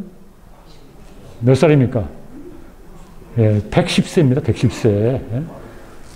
저는 여태까지 선교사 연구를 하면서 106세까지는 제가 봤었는데 최근에 110세를 발견한 사람이 바로 이 사람입니다. 한국 여자하고 결혼해서 오래 사는 건지 그건 잘 알 수는 없겠습니다만은 부인이 먼저 죽었어요. 부인도 꽤 오래 살았어요. 거의 뭐 80대 후반, 90대 이 정도까지. 그래서 이 사람은 이제 나중에 그 일제 만렙에 미국 돌아가서 부인도 같이 또 자식들도 거기서 키워서 이렇게 한국 교회를 위해서 마지막까지 활동하다가 지금부터 10년 전에 세상에 뜬 이 케이스인데 이분이 어디서 활동했냐면 김하라고 하는 김하가 지금은 철원 근처죠. 지금 이제 강원도로 행정구역이 되어 있는데 거기 난감리교 구역이었기 때문에 아까 제 지도를 보면 노란색으로 되어 있었던 그 지역인데 거기서 이제 자기 집은 물론 이제 한국식일 뿐 아니라 음식도 다 한국식으로 하고 옷도 그렇고 옷도 한복 입고 있잖아요. 근데 교회당도 이제 한국식으로 이 기와에다가 전통 문양 이렇게 이제 해놓은 게 보이고 교회 내부에 들어가도 여기 보면은 강대상이 있는데 보통은 이 강대 교회 가보면 정가운데 이게 설교할 수 있는 이 강단이 있거든요. 근데 이 사람은 그건 안 돼요. 한국식은 좀 한쪽 귀퉁이로 그 강단이 높지도 않아요. 낮게.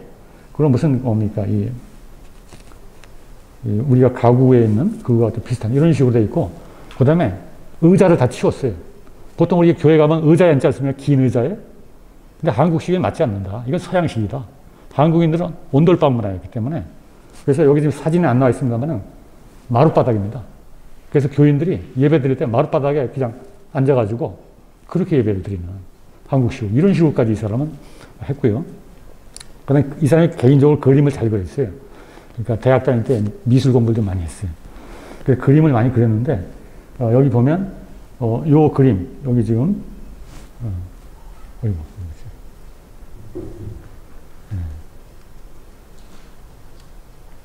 요 그림이 무슨 그림이죠? 여기에 교회 다니는 분들 알 텐데 우물가의 사마리아 여인이라고 유명한 그림입니다. 근데 보통은 잘생긴 예수 모습하고 그다음에 뭐 금발의 여성 이렇게 많이 나오는데 서양 화가들이 그린 거는. 근데 이 사람은 이 뭐 얼굴 자꾸 보면은 이 한국인 젊은 청년의 어떤 모습이고 그다음에 여자는 중년의 여성이 청년 예수를 이야기를 넉넉고 탁 경청하고 있는 이런 어떤 모습을 볼 수가 있고요. 그 다음에 여기 나와 있는 요거는 예수의 십자가 처형인데 지금 다리만 보이고 있는데 이 밑에 있는 여성 2명 원래는 그 우리가 막달라 마리아 뭐 이렇게 얘기도 많이 하는데 여기서는 뭡니까 양반집 여성 여인들의 어떤 모습을 한복 입고 있는 이런 식으로 예수도 한국인으로 또 다음에 그 마리아와 같은 이런 것도 한국인으로 그 그림은 다 한국인으로 뭐 최근에는 지금 기독교 미술 화가들이 그렇게도 많이 합니다만 이 시기에 이렇게 일찍 선구적으로 시도한 이런 어떤 케이스에 해당이 됩니다. 그래서 이 사람은 권총 자살이 아니라 정말 110세까지 장수하는 한국식으로 해서 정반대의 어떤 이런 모습을 또 우리는 볼 수가 있었습니다. 예, 다음에 이제는 이 조금 이제 내용에 들어가서 여태까지는 이제 선교사가 누구였고 어떤 지역에 들어가고 어떤 라이프 스타일을 구가했고 뭐 등등 이런 쪽에 주로 이야기를 해왔는데 일종의 그 생활사 중심 선교사의 일상에 초점을 두고 지금까지 많이 얘기해왔는데 이제는 그들이 와서 결국은 선교사이기 때문에 기독교적 세계관이라고 하는 또는 기독교 사상을 어떻게 한국인들에게 전했고 또 한국 사회와 만나면서 어떤 논리를 전개했는가를 간략히 보도록 하겠습니다. 먼저 이 선교사들은 그 교파가 다르고 또 개인의 어떤 신학적 이런 것이 좀 다를 수 있기 때문에 다양한 입장이 있을 수 있어요. 그렇지만 거시적으로 한번 정리를 해본다면 우리나라에 들어왔던 장로교, 감리교 선교사들은 지금 입장에서 보면 좀 보수적인 이런 어떤 신앙과 신학을 갖고 있었다. 이렇게 이제 큰 틀에서 볼 수가 있고 성경의 권위를 굉장히 강조하고 기독교만이 참된 유일한 구원의 진리를 지니고 있고 뭐 등등등 이런 식의 어떤 기본적인 그런 신앙의 오리엔테이션이 되어 있었죠. 근데 최근의 기독교는 아무래도 포스트 모더니즘이라든지 뭐 등 또 탈식민주에서 굉장히 전통적인 기독교 신앙으로는 이해할 수 없는 엄청난 진보적인 이런 모습까지도 많이 보이고 있습니다만 이건 100년 전 사람들이기 때문에 좀 전통적인 이런 어떤 신앙과 신앙을 갖고 있었다. 그 틀에서 우리가 봐야 됩니다. 그랬을 때 일단 선교사들은 한국에 들어오니까 우리 앞에서 본 대로 조선조 500년을 거쳐온 사회이기 때문에 유교라고 하는 게 베이스에 깔려 있죠. 그럼 유교라고 하는 종교는 어떻게 봐야 되느냐 했을 때 지금도 여러분들 중에 이렇게 생각하는 분이 많을 텐데 유교는 종교가 아니라 하나의 도덕이나 윤리이다. 한마디로 종교로서는 자격 미달, 뭔가 좀 부족한, 뭔가 결핍된. 그냥 선교사의 머릿속에 있는 종교라고 하는 것은 자신들이 믿고 있는 초월적 하느님, 이 세상 만물을 창조하시고 살아계시고 우리의 기도를 들어주시는, 응답하시는 이런 어떤 기독교의 유일신 신앙이라고 하는 게 종교의 모델이 되기 때문에 그 관점에서 유교를 보면 뭐 과거의 유교의 무슨 상제라든지 이런 개념이 있긴 하지만 주로 성리학에 들어오면 천리, 천명 뭐 이런 식으로 여러분이 잘 알고 있는 대로 이 비인격적인 우주의 원리 중심으로 수양론이 발전했기 때문에 이건 종교로 보기 힘들다. 이렇게 이제 보통 이렇게 얘기하고 윤리나 도덕은 뭐 훌륭한 점이 있는데 그래도 대체로 봉건적인 어떤 도덕이다. 현대 문명 새롭게 다가오는 이 문명의 시대와는 부합할 수 없는 한마디로 낡은 세계관이다. 이렇게 이제 본 거죠. 그 다음에 유교는 또 조상 제사가 있는데 이거는 또 기독교 보수적인 사람들은 뭐 지금도 조상 제사로 하는 것은 죽은 자를 숭배하는 것이기 때문에 이건 나 위에 다른 신을 섬기지 말라라고 하는 십계명의 첫 번째, 또 앞에 우상을 만들지 말라고 하는 두 번째, 여기는 정면으로 위배되기 때문에 이것은 우상 숭배, 기독교는 해서는 안 된다. 이런 입장을 대체로 갖고 있었어요. 물론 선교사들 중에 이거를 조금 더 유교의 효라든지 이런 어떤 도덕의 맥락에서 조상 제사를 봐야 된다. 이런 식으로 이해하려고 하는 분들도 있었지만 큰 흐름은 일단 이렇게 됐었다. 그 다음에 불교. 그러니까 유교가 종교성이 좀 약했다면 불교는 분명히 동양 종교를 대표하는데 이건 불교 교리를 보니까 너무나 난해한 겁니다. 그래서 이거는 하나의 철학이다. 불교라고 하는 것은 종교라기보다는. 그래서 특히 이건 인본주의 철학. 그러니까 신 중심이 아니라. 왜냐하면 불교는 엄밀하게 얘기하면 창조주 하나님을 전제하지 않는 내가 누구인가를 깨닫는 깨달음과 수행 중심의 전통이기 때문에 이거는 일종의 어떤 철학으로 볼 수 있다. 특히 인본주의적이다. 그 다음에 불교 의례도 사찰에 가보니까 그 앞에서 예불 드리는 이 절하고 이거 보니까 불상 세워놓고 이것도 그냥 단순하게 보면 이 보수적인 관점에서 보면 또 안에 우상숭배 이렇게 이제 분류를 하는 것이죠. 그 다음에 이제 샤머니즘을 비롯해서 일종의 민간 신앙으로 존재하는 것들은 기독교 유일신 전통에서 보면 다신교 전통으로 보이기 때문에 그러니까 자연을 신격화시키거나 인간을 신격화시키는 이런 것은 유일신 신앙의 관점에서 보면 이거는 우상숭배 내지는 미신 이런 식으로 규정하는 겁니다. 그래서 뭐 전복이라든지 사주관상, 풍수지리 뭐 등등등 이런 것들을 좀 패키지로 묶어서 가까이에서는 안 되는 미신제 이런 식으로 규정을 했고요. 그 다음에 이제 또 새롭게 동학을 비롯해서 증상교니 뭐 대종교니 나중에 원불교 이런 식의 이제 19세기 말 20세기 초에 등장하는 이런 한국의 그 민족 종교에 대해서는 유사종교라는 용어를 많이 사용했어요. 근데 사실 유사종교란 말은 일본 총독부가 사실은 새롭게 등장하는 한국의 대종교나 천도교 같은 그런 걸 유사종교라고 했거든요. 근데 선교사들도 그 용어를 채택을 해서 이런 식으로 규정을 했고요. 그러니까 참된 종교가 아니라는 얘기죠. 그 다음에 이제 같은 그리스도교 전통에 속하는 천주교에 대해서는 여러분이 아시다시피 천주교와는 500년 전, 이때는 400년 전이죠. 종교개혁이 1517년 이 무렵인데 결국은 종교전쟁을 갔잖아요. 서로를 쳐 죽였던 피해 역사. 같은 하나님을 조금 다르게 믿는다고 해서 서로를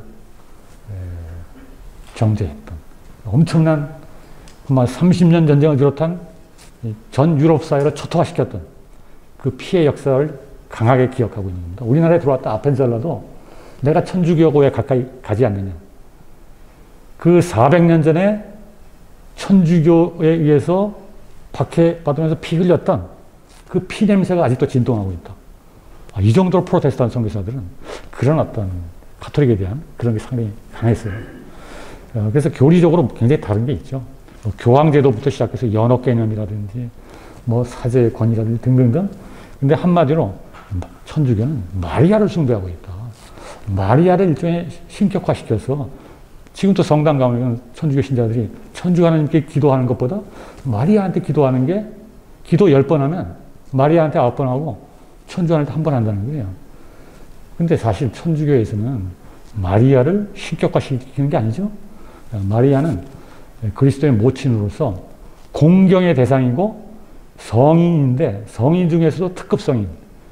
그래서 성모 마리아에서 특별하게 대우해 줄 뿐이지 신으로 숭배하는 건 아닙니다. 근데 개신교는 그걸 오해를 해서 우상숭배로 이렇게 이제 규정을 하는 거죠. 그래서 천주교는 마리아교이기 때문에 참된 기독교가 아니다. 뭐 이런 식으로 각 종교에 대해서 개신교 관점에서 이렇게 이제 분류를 하는 이런 식으로 해서 결론적으로는 그래서 개신교를 믿어야 참된 구원에 도달할 수 있다. 이러한 전통적인 논리가 거시적으로는 발견이 되고 있습니다.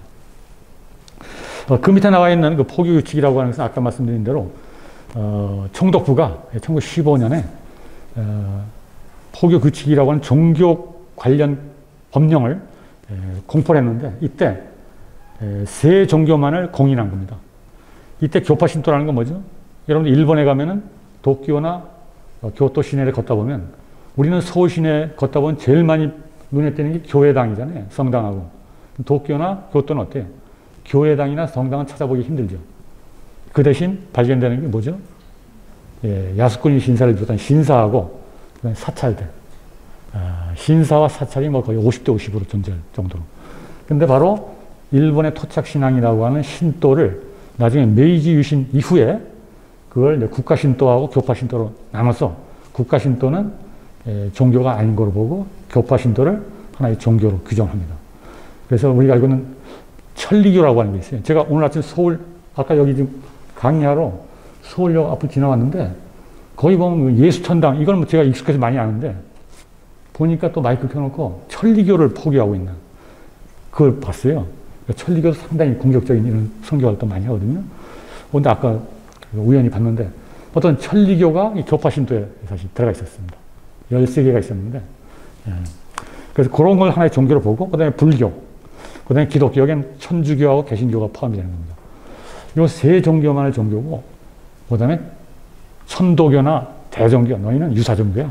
뭐 이런 식으로 법적 차원에서 이 당시에 규정을 해놨었습니다. 그래서 결론적으로 개신교의 종교관이 바로 자신들이 설정한 이러한 기준으로 봤기 때문에 다른 종교가 윤리니 철학이니 미신이니 미신종교니 뭐 이런 유사종교 이런 식으로 평가될 수밖에 없는 그런 것이다. 그래서 초월적 유일신신앙과 내세관념을 갖춰야 참된 종교다. 이렇게 본 것이죠. 그리고 또 한 가지 이 개신교라고 하는 종교는 가족이나 친척이나 문중단이 한국의 전통적인 유교라든지 이런 것들이 이런 식이었거든요. 자기 개인을 내세우는 게 아니라 가족의 전통을 그냥 계승하고 문중화 이런 식의 어떤 공동체 신앙을 갖고 있었는데 근대 이후에 등장한 개신교는 하느님과 개인의 1대1 다이렉트로 연결되는 그걸 중시하는 겁니다. 그래서 가족이 뭐 어떤 신앙을 갖고 있건 관계없이 자기가 개인적으로 하나님과 1대1로 교통한다. 이런 맥락에서 개인 단위의 신앙이 한국 사회에 뿌리 내리는데 이 개신교가 사실 큰 중요한 통로 역할을 했고 한 발 더 나가서 이 개신교는 종교의 참된 본질이라는 것은 어떤 의례, 그러니까 미사를 드린다든지 예불을 드린다든지 또는 구술한다든지 이런 어떤 외적인 종교적인 행위, 몸짓에 있는 것이 아니라 그건 부차적이고 비본질적인 것이고 종교의 참된 진정성은 인간 개인의 내면 속에 자리 잡고 있다. 그래서 신앙 양심이라고 하는 거, 신앙 감정이라고 하는 거 이쪽에 초점을 두는 게 바로 근대 이후에 종교 개혁을 거치면서 탄생한 개신교가 만들어낸 새로운 종교성이다. 근데 이러한 종교성이 한국 사회는 그대로 널리 확산이 되고 있습니다. 그러니까 종교를 갖고 있지 않는 사람들도 맞아, 그게 맞는 거야. 종교라면 그런 외적인 게 뭐가 이렇게 중요해? 내면의 신앙이 중요한 것이지. 이런 건 사실은 이 개신교가 들어오면서 우리 사회의 암묵적인 전제로 된 것이다. 이렇게 말할 수 있고, 그게 바로 이제 반의례주의라고 하는 거. 의례를 굉장히 이제 부정적으로, 심지어 의례 혐오주의까지 나오는 이런 거를 우리가 볼 수가 있습니다. 예, 다음에는 의료 선교가 되는데요. 우리가 이제 아까 삼각 선교라고 했으면 트라이앵글. 그래서 복음 선교라고 하는 것은 기독교 교리를 전파하고 그거를 변호하고 이렇게 해나가는 이런 과정이라면, 두 번째 이제 의료 선교라고 하는 것은 아까 병원을 세워서 환자를 치료하면서 또 그들을 교회로 인도하는, 기독교 세계로 인도하는 이런 맥락이 되는데, 근데 가만히 보면 이 개신교가 의료 선교라는 것은 투 트랙으로 나간 것 같아요. 하나는 아까 스크랜턴과 같은 의사들이 많이 왔잖아요, 선교사로. 그래서 그들은 근대의학을 배웠잖아요. 그래서 외과 수술을 해서 한국 사람들 고쳐주고 감사하다 그럴까? 아닙니까? 그러면 집으로 돌아갈 때 성경책 하나 주는 거예요. 앞으로 이 성경책 한번 보세요. 진정한 의사는 예수님입니다. 이렇게 great doctor 뭐 이런 식으로 얘기하고, 그 다음에 여러분이 지나가다 보면 병원 이름 중에 누가 의원이라고 하는 걸 가끔 보세요. 누가. 왜 누가 의원이냐? 성경 신약성서에 누가복음이 있거든요. 그 누가복음의 저자인데 누가가 의사 출신이었던 거예요. 그래서 누가 의원이라고 하는 게 이런 게 지금도 나와 있고, 어떻든 이런 식으로 이 개신교는 근대 의학을 적극적으로 활용을 해서 그런 식으로 기독교의 사랑의 표현, 어려운 자, 힘든 자, 고통에 빠진 자를 치료할 때 그런 식으로 연결시켜서 활용을 했고요. 그 다음에 실제 의학교, 간호사, 의사들이 많이 양성을 했죠. 세브란스 병원이 대표적인 것이고, 그 다음에 또 한 가지는 거의 축기관이라는 건데, 한번 귀신 쫓는 거거든요. 원래 그 선교사들이 미국 대학에서 공부할 때는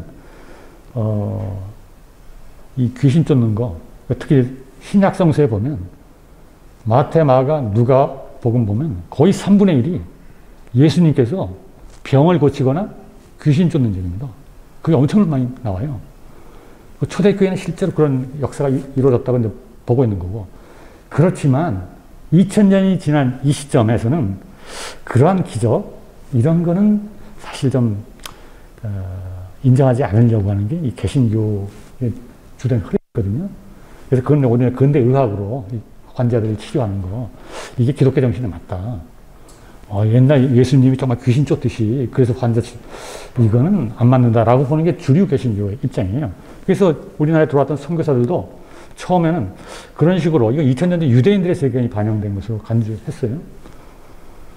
그 얘기는 뭡니까? 귀신 들리는 걸 심리적이나 생리적인 현상을 봤다는 거예요. 정말 의학적 어프로치라는 거죠. 그런데 와서 막상 보니까 이 전도 부인이라고 있는데, 이 전도 부인이 초기에 이제 여자 목사가 되기 전에 초창기에 주로 이제 혼자 사시는 여성들, 주로 이제 보통 과부라고 부르는 이런 분들이 주로 이제 개신교로 개종을 해서 전도 부인이 많이 되는데, 여기 사진도 나가신다면은 이런 분들이 처음에 굉장히 중요한 역할을 많이 했죠. 근데 이들 중에는 무당이었다가 기독교로 개종해서 전도 부인이 된 케이스가 상당히 많았어요. 근데 무당이었을 때도 막 굿을 통해서 환자들, 정신병 걸린 사람 고치고 막 그러지 않습니까? 귀신 쫓고 하는 것들. 근데 이 사람이 전도 부인이 된 다음에는 어떻게 하느냐? 예수의 이름으로 귀신을 쫓는 거예요. 딱 그 환자 있으면 귀신들이 집에 찾아가는 겁니다. 자기 동료들 몇 사람하고. 그래서 가서 이제 찬송도 부르고 기도도 하는 겁니다. 그러면서 귀신아, 너 나와라. 뭐 이런 식으로 막 불러요. 안 나오잖아요? 그러면 그 환자가, 이 귀신 들린 환자가 막 침을 흘리기도 하고 막 고통스러워하고 인내심을 갖고 기다리는 겁니다. 그러다 이제 밤쯤 되면 그 다음에 딱 준비했다가 성경책 펴놓고 내가 말한다. 내가 예수의 이름으로 말하니까 너 더러운 귀신은 당장 떠나라. 그랬더니 실제로 그 귀신들이 들잖아요. 다 눈물 흘리면서 정상으로 돌아오는 이런 케이스들을 직접 목격하게 되는 거예요. 이게 지금도 2000년 전에 예수님께서 또 예수의 제자인 베드로가 했던, 이게 지금도 역사하고 있는 거구나. 하면서 현대의학을 활용하면서도 이 부분도 동시에 활용하는, 이게 바로 축기의식을 수용했다라고 하는 겁니다. 그래서 이 두 트랙으로 의료 선교가 진행이 됐다, 이렇게 이제 우리가 말할 수 있겠습니다. 지금도 실제 개신교에 무슨 가보면 이런 식으로 하시는 분들이 아직도 많이 있습니다. 그래서 그거를 거의 근대 의료와 신앙 치유의 병행이다, 이렇게 얘기를 했고요. 그 다음에 이제 교육 선교가 이제 마지막이 되겠는데, 이 교육 선교는 한마디로 학교를 세워서 이제 선교하는데, 이른바 미션 스쿨이라고 하는 거죠. 그래서 미션 스쿨에 대해서는 지금까지 교육학 하시는 분들도 한국에서는 이 사립학교의 역사에 있어서 개신교가 혁혁한 공로를 세웠다. 배제학당, 이화학당부터 시작해서, 배제 이화는 감리교에서 된 거고, 지금 서울에 보면은 경신고등학교라고 있어요. 또 정신여고라고 있어요. 이거는 장로교에서 세운 겁니다. 그래서 서울에 있는 그런 미션 스쿨만 아니라 뭐 각 지방이 아까 말했습니다. 이런 식으로 국가가 해야 할 일을 선교사들이 대신해서 한국인들을 이렇게 근대 교육을 시켰다는 거죠. 그래서 그걸 높이 평가하고 있습니다. 실제적으로 미션 스쿨 출신의 민족 지도자들이 많이 나왔고, 또 3.1운동 당시에는 미션 스쿨이 엄청난 또 역할을 했던 거 누구나 다 인정하는 이런 바입니다. 그런데 여기서 이제 주목하고 싶은 거는 개신교가 이렇게 이제 미션 스쿨을 세워서 선교를 해 나가는 과정 속에서 국가 권력과 충돌하거나 갈등하고 있는 부분이 등장하는데, 이게 지금도 현재 진행형이다, 이렇게 말할 수 있고, 그래서 그 뿌리를 한번 거슬러 올라가서 3단계로 나눠서 한번 살펴보면, 초창기에 한마디로 개신교의 공개적인 선교 활동이 허용되지 않았던 단계죠. 근데 배제학당 세우고 이화학당 세웠거든요. 그래서 정부에서는 니네들 학생 가르칠 때 수학이나 과학이나 영어를 가르치는 건 좋다. 그렇지만 성경 가르치면 안 돼. 책을 가르치면 안 돼. 이게 정부의 조건이었거든요. 선교사들이 알겠습니다, 이렇게 해놓고 수학 가르치고 영어 가르치고 하다 아이들에게 성경 이런 게 있어, 가르치는 겁니다. 그거 끝나고 나서 또 책을 갖다 이런 기도 모임 같은 거 하는 거예요. 근데 정부가 그걸 알았어요. 그 정도 알았습니다. 근데 이거 일종의 딜레마긴 한데, 그래, 우리가 근대 문물을 도입하기 위해서는 약간의 대가를 지불해야지. 그러니까 비공식적으로 종교 교육하는 거, 그건 눈 감아줄게, 뭐 이런 식으로 이렇게 되고 있었습니다. 그렇게 시간이 흐르다가 일제 시기에 들어가면 좀 상황이 바뀝니다. 일본 총독부가 통치를 하면서 상당히 근대적인 논리로 나와요. 정치와 종교가 분리되어 하듯이 교육과 종교도 분리된다. 교육은 국가가 담당하는 거고, 종교, 너희들은 포교 활동하면 되는 거 아니야?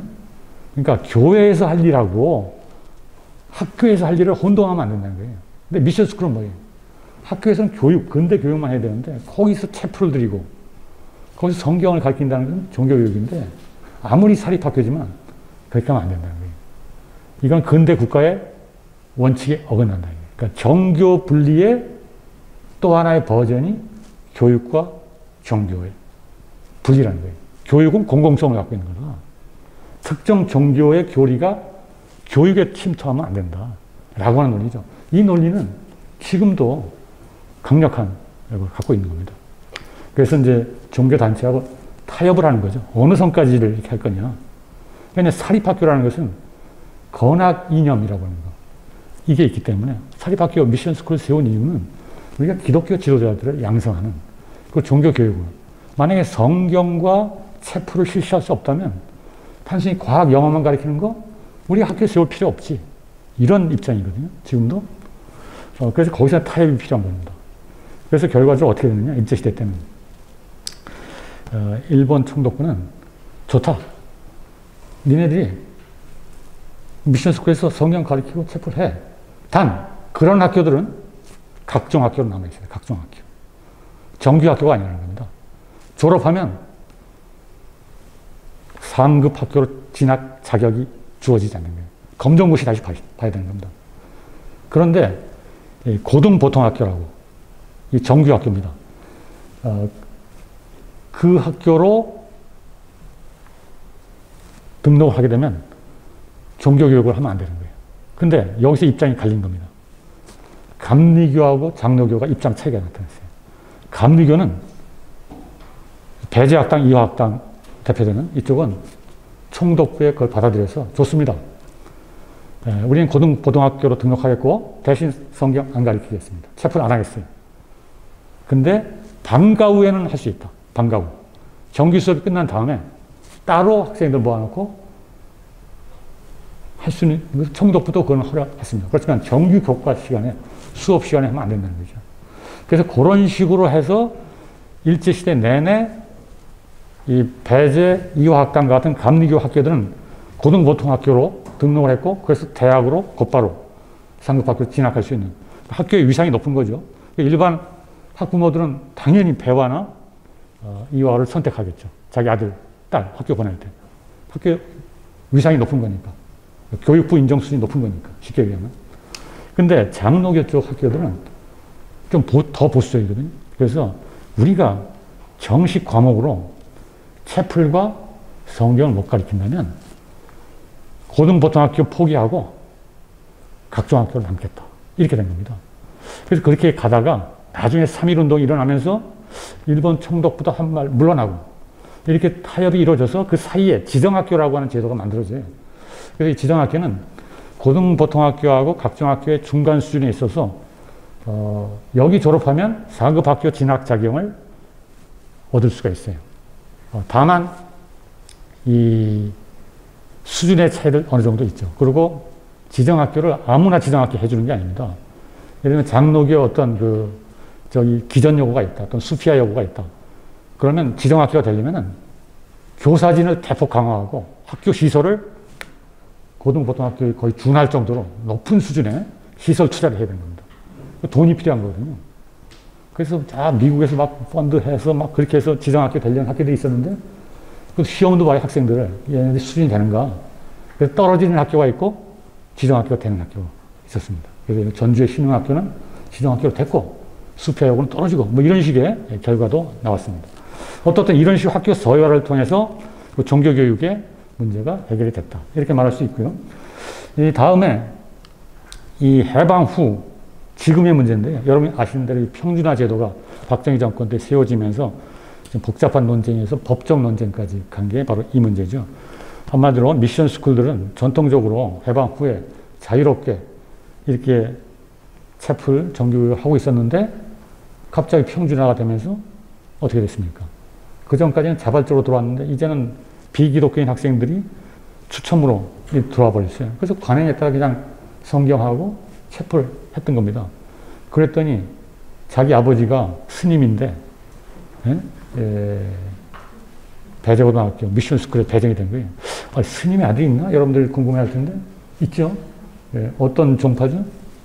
뭐 태고종 같은. 그다음에 목사의 아들인데 동국대 사대부고 배치돼서 목탁 소리 들어야 되는 뭐 이런 식의 사태가 발생하면서 논란이 된 겁니다.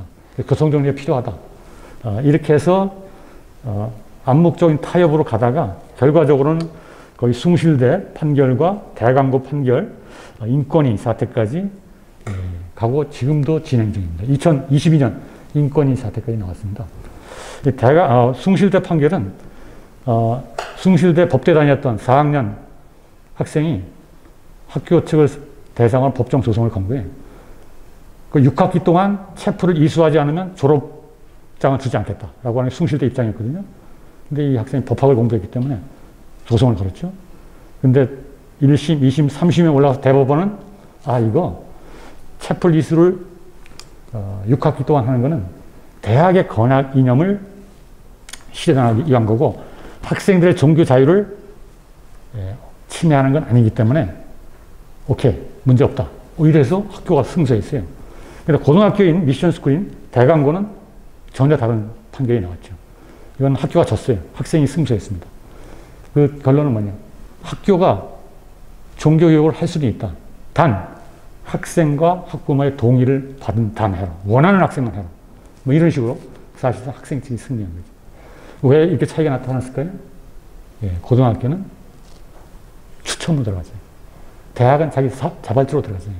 근데 사실 대학이 자발적으로 들어가도 우리나라처럼 자기 컴퓨터 학과로 들어가고 싶은데 숭실대만 컴퓨터 학과가 있다. 이건 어떻게 될 거예요? 사실 선택의 폭이 좁은 거거든요. 그러니까 헌법학자들은 그것도 문제를 삼고 있어요. 예. 근데 인권위 같은 경우는 인권을 굉장히 강조하기 때문에 바로 금년도에 모 기독교 대학의 어떤 학생이 인권위에 제소한 거죠.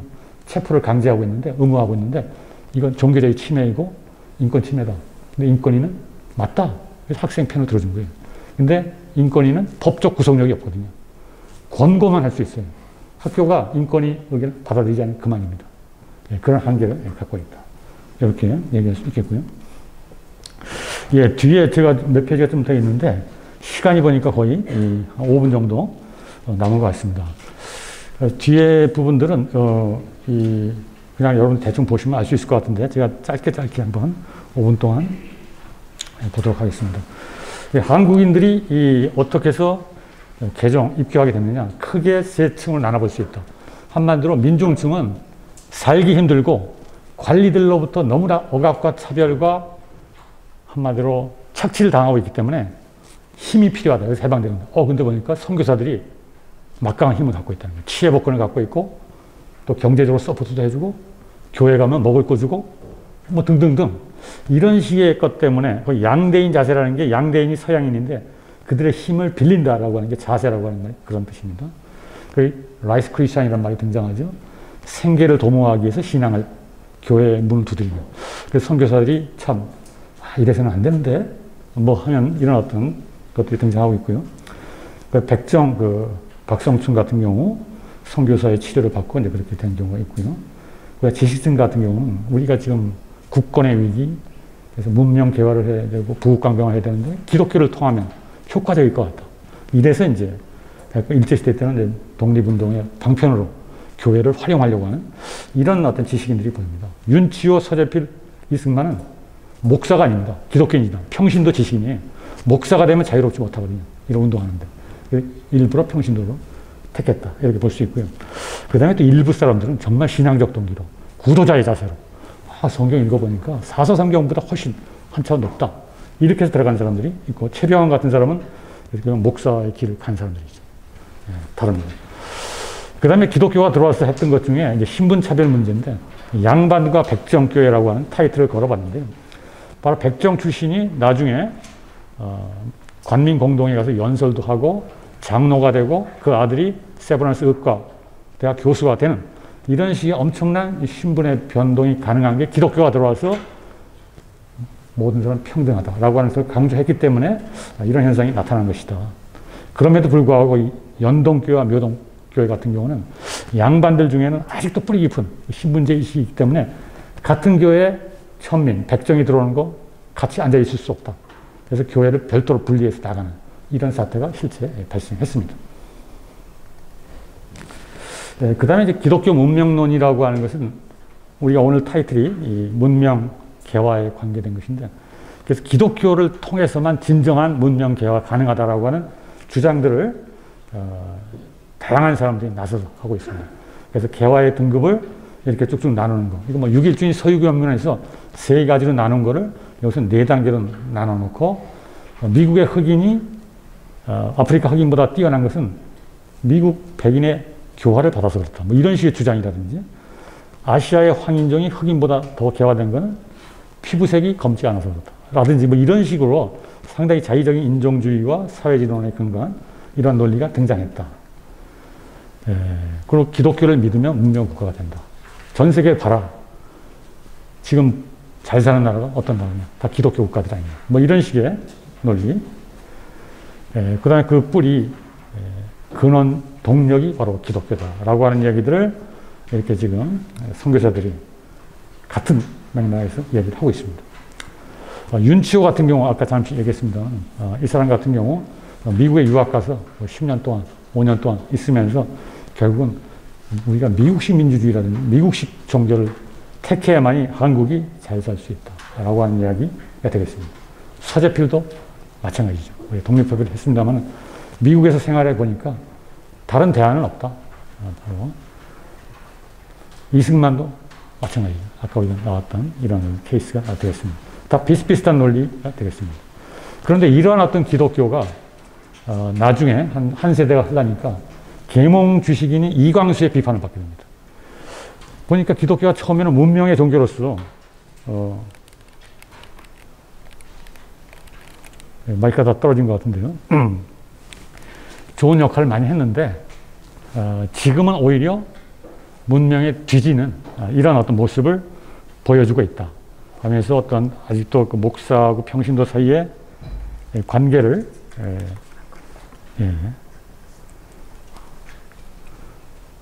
권위주의를 보여주고 있다든지 교회 지상주의 또 심지어 교역자들이 공부 안 하고 있다 이제 오히려 이런 식의 어떤 그 평가를 받게 되는 이런 어떤 상황에 처했고요.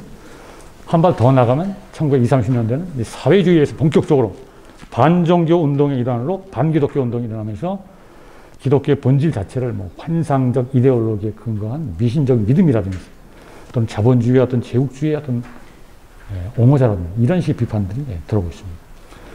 결론적으로 오늘 강연을 통해서 이 개신교가 한국사에 가져왔던 중요한 것 중에 하나가 뭐냐. 우리가 첫 페이지에 봤던 헌법 제20조 종교의 자유와 정교 분리라고 하는 헌법적 가치인데 이게 제가 볼 때는 개신교가 한국사에 들어오면서 중요한 공헌을 세운 것이다. 거기에는 양심 신앙의 자유라고 깔려 있고 또 선교사들은 이거야말로 야만과 문명 종교의 자유를 인정하지 않고 정교 분리가 않는 나라들은 미개한 나라다. 지금도 이 논리가 이슬람이 그렇다는 거 아닙니까? 이슬람이 정교 분리가 안 됐기 때문에 지금도 이거는 문제다라고 보는 소구식 논리가 밑에 사실 깔려 있어요. 그래서 정교 분리와 종교 자유는 정말 인간의 가장 기본적인 권리가 되지만 자칫하면 오용될 수도 있는 양날의 칼이라고 하는 것. 실제로 오늘날 한국 사회에서 개신교가 최대의 기득권 종교가 되면서 종교 자유를 남용하고 있는 코로나 사태가 벌어졌을 때 뭡니까?